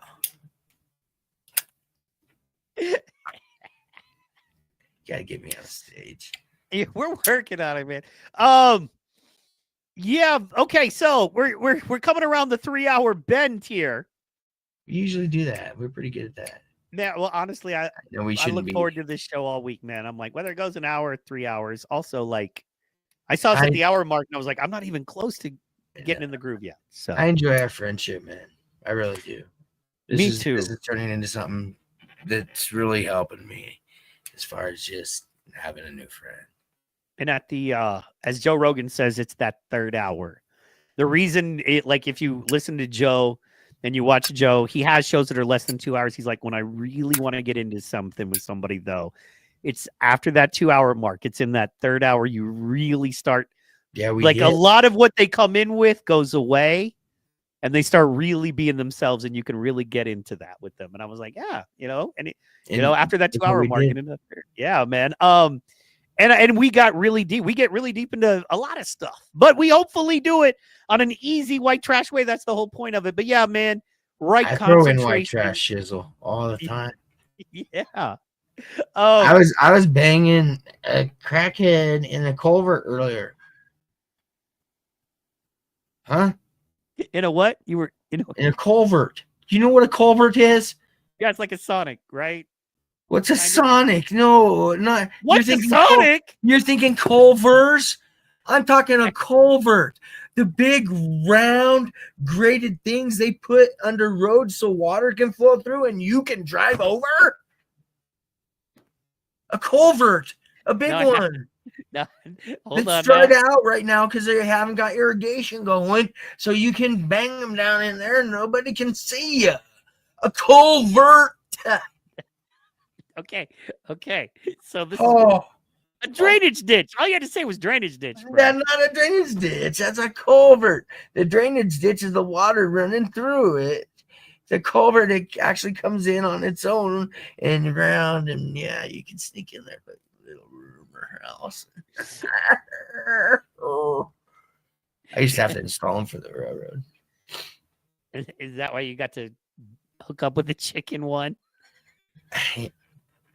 Is that a culvert right there? So that's the culvert. That's the actual culverts. Yeah, the big silver things that. Yeah, and we'd install them. We wouldn't do concrete ones. We would do the metal. Yes. Right. Yep. So you understand culvert and culvers. They're close enough when you were like, I banged a chick in a culvert. I was like, or a two. I mean, because you can do either one. Culvers. You might have done both, true story. You're a traveling man. You can. Oh no, I did. It was in the back of a bar restaurant though. It was, but that was a long time ago when I was like 22. People don't understand the rock star lifestyle, man. When you live a life on the road on stage, it's just a different thing. It's a different thing. The benefits are different. You have no long-term benefits. They're not the kind of jobs you retire from with, a pension. No, but the benefits when you're there, not health benefits, but there are benefits, free beverages. Breakfast benefits. Yeah. Breakfast benefits is what you're really looking for. All kinds of friends. Breakfast benefits and a free stay overnight. Yes. All day, every day. That was my younger days. Right. No. So when you say Santa Claus can't do shit now. Yeah. Yeah, man. So what do you got coming up this weekend, this week? Tell the people, other than Friday, because I'm about to pull Friday's promo up. So while I'm pulling Friday's promo up. No, oh well, did I mute? No, you're here. I'm listening. We can hear you. No, I mean there we go. It was red. Really, I'm doing nothing. You say that like you did last time, and then like you're doing go lives and you're breaking packs and you're making cards. It's like, well, but I consider that because I love it. It's nothing. I enjoy doing all that, so it's really I'm doing nothing. And also you can say you're doing nothing when you make no money. That's why I say I'm doing nothing, because even if I'm doing something based on the financial grid that's set up in this country, I am worthless in doing nothing. I am not a participant in the financial cycle that is the United States of America. Okay, well, that's BS, and we don't talk like that on this show. You know what I'm saying? You are doing many things. Okay. I do a lot of things. I don't make money at doing those things. Well, I don't That's care fair about to that. say. Did I ask what you were making money at, or did I say what do you have going on? But nothing's going on. Making money at. You know what I mean? That's what the hustle is, though, bro. It's a part of it. If you do something good, the money will come. Not always. Just be patient. Just be patient. Not always. Patience. It's a virtue. Patience is very enduring. It's like a marriage that I never wanted. Patience is like a marriage you never wanted. In this situation. Yeah. Give me an annulment. I've been in it too long, though. You know. Yeah, no, I hear you. And it's what it is, man. Like half the time, but I like what we do. Yeah, that's the thing. That's why I say nothing, because I just focus on what we do. That's why I was upset Monday because my phone was dead and I'd lost it. It'd been lost for a long time. It was a rough weekend. I didn't have phone, nothing. So I mean, I was really upset about missing that because I really wanted to start our Monday, Wednesday, Fridays. Because I'm stoked about that. Cool. Now, what I would like to do, though, I think Monday I would like to have some sort of subject matter for us. You know, like maybe a call Sunday night. Well, hey, man, we were saving it for Wednesday. Yeah, I was gonna say we were saving it for Wednesday, man. Let's get into it on Monday, man. I think that's a good, because I want to get into this. I really want to get into the male depression, male adult depression, male adult suicide thing. And the problem I see is people on the right. Excuse me. How about I say this? Because politics is damn near permeating everything, and everybody sees everything through a freaking political lens now. And this is what I see. People on the left, if you're a man, you're dealing with depressive issues, maybe suicidal issues, maybe addiction issues. Maybe you're in a lot of fucking pain because you have chronic pain and it's affecting you emotionally as a man, which happens a lot, and nobody talks about that shit. Anyway, the point is, if you're on the left, they tell you you're a woman. They tell you you're in the wrong body, and that's why you're in pain, and become a woman, and everything will be fine. Take these drugs, go through this. Or maybe you're gay, and the problem is you're just gay, and you need to either identify and be a woman or be gay. And maybe you're not either one of those things. Maybe you're a real man who likes chicks, and you're a dude. But you're still going through depression. You're still dealing with suicidal thoughts. You're still dealing with all of that, okay? Then on the right, the problem is, shut up, faggot. You're supposed to be a man. Men don't suffer. Shut up. What are you, a bitch? COVID never existed. There's no such thing as a woman. COVID. You sound like a woman. And then what's funny is the dudes that say that are the biggest bitches. They are the biggest, softest bitches who fucking, as soon as you challenge them on anything or demand they show real man strength, which is being accountable and responsible for what you do and your behavior. When you demand they be a man, they turn absolute bitch child. Hey, you, fuck you, yeah. Okay, so you're going to scream and call me names because I'm asking you to be accountable? Or flat run away and ghost you. Yeah, or run away. So that's the problem. And that's supposedly the manly right side of things. And the left side is but neither one of those work. Neither one of those things are working. And that's why male suicide rate is shooting up. Male depression rates are shooting up. Yeah. So maybe come hang out with us and we work it out together is all I'm saying. There's something else I'm going to bring to the format that I would like to. Because there is so many people that are dying right now that and we'll do some research on it. But the vaccinations that have affected people in the long term, horrible. And they are mounting and mounting.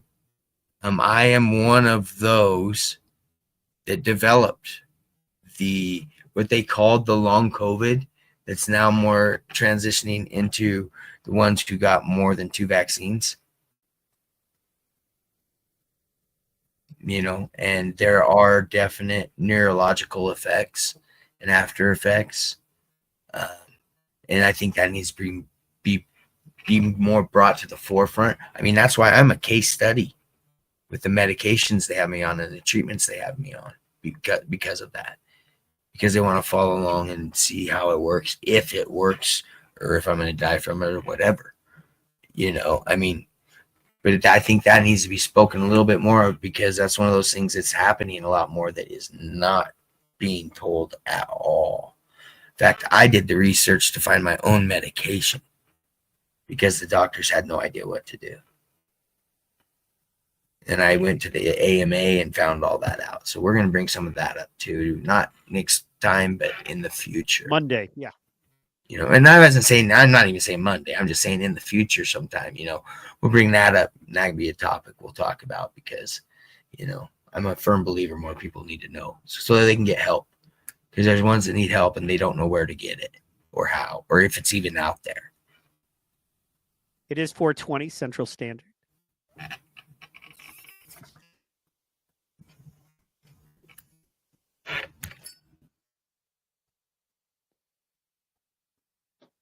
Yeah. I'm a right trash man. Also,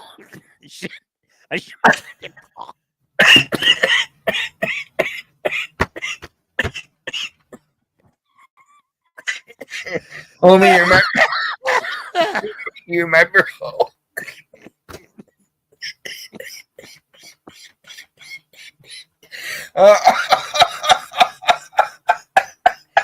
that was powerful. I went to another place for a second. Are we back? Okay.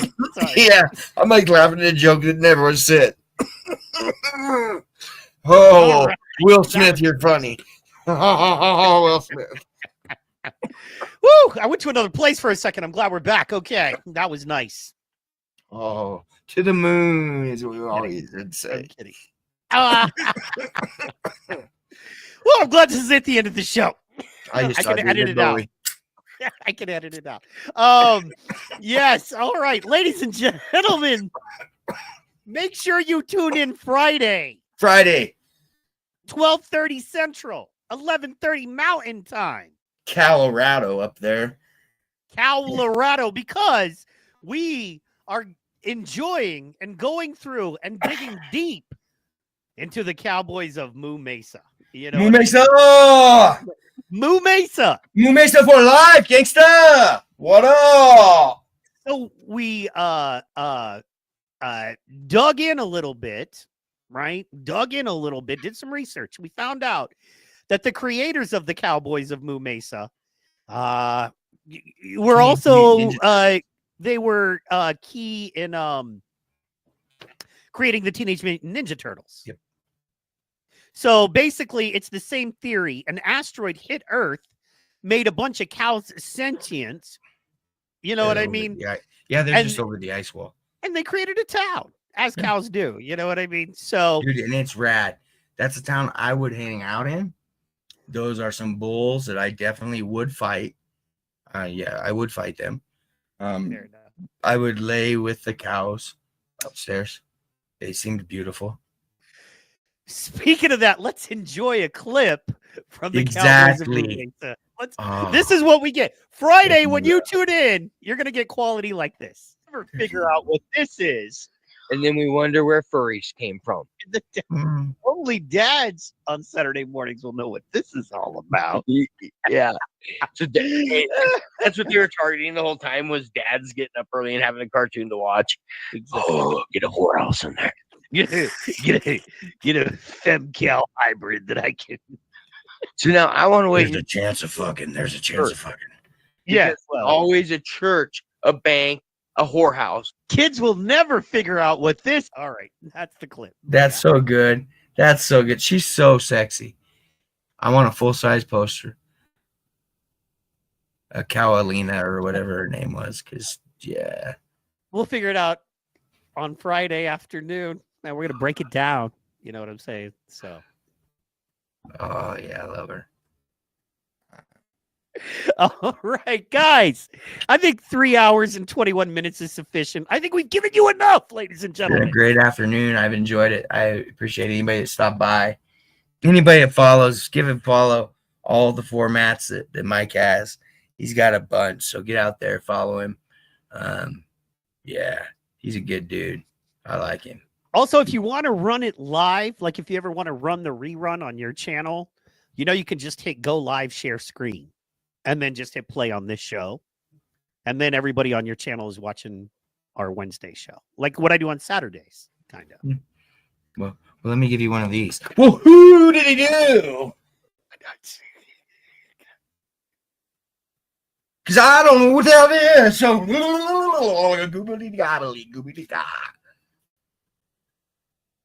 Jesus. I don't know what you're smoking, Speak but English. I want some of that. Speak English. Whatever you're smoking. Yes. Nothing does that to me anymore. You know what I'm saying? It's a good old Colorado show. That's why you're the Colorado. Colorado. Let me just respond with ooh. That's a little, that was definitely influenced by Jim Carrey. I love it. I love it. Yeah. But guys, thank you so much for tuning in. We will see you Friday back here for season 1, episode 2 of the Cowboys of Moo Mesa. What wacky adventures are they going to get into? You're going to have to tune in to find out. Are you still there? Did I lose you? You're muted. You're officially muted. No, you're muted. Can you hear me?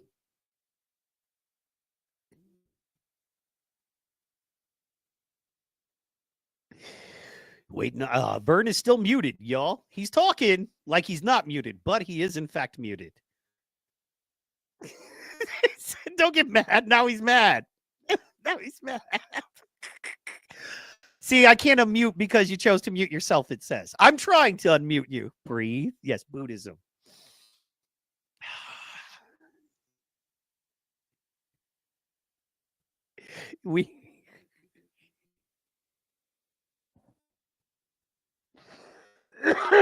Let's see here. Yeah, no, we were having fun with mics and there's no.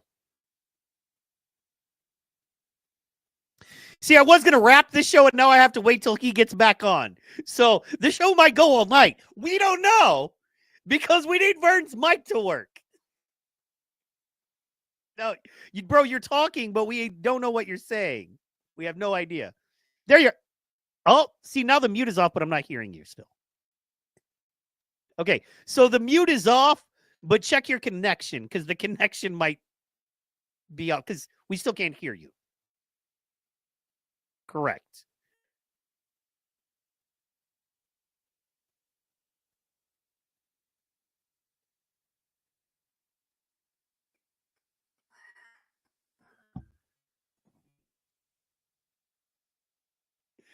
You know, it's going to be okay. It's going to be okay. You know what we're going to do? We're going to call it. We're going to hang out. Me and you are going to figure this out off air. Guys, thank you so much for tuning in. We always give you the...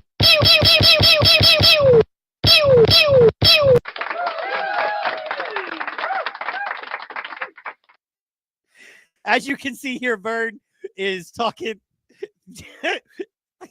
We're going to say something. I'm going to be you for a second, and you just behave, and I'll say it. Hey, I'm Vern the Card Man. No, you got to behave because they can't hear you. So I'm going to be the voice, and you be the behavior. So you act like what I say. Hey, I'm Vern the Card Man. Everybody tune in. I have the best live streams in the world. You like cards being unboxed? I got some unboxing for your ass. All right. We'll stop with that silliness. Guys, thank you so much for tuning in. This has been the NoONer Show. That is my man, Vern the Card Man. I am Slapmaster Mike, FW Mike, whatever. Just call me Mike. At Seahawk Comedy, you can find me. And then Vern is at the Card Man and Vern White 4 on Instagram. Guys, thank you so much for tuning in. Stay on, bro, so we can figure out this audio stuff. And guys, Friday, 12:30 Central, 11:30 Mountain Time, 1:30 p.m. Eastern. It is the Cowboys of Moo Mesa Watch Party Part 2. Make sure you tune in. Thank you, and bye-bye.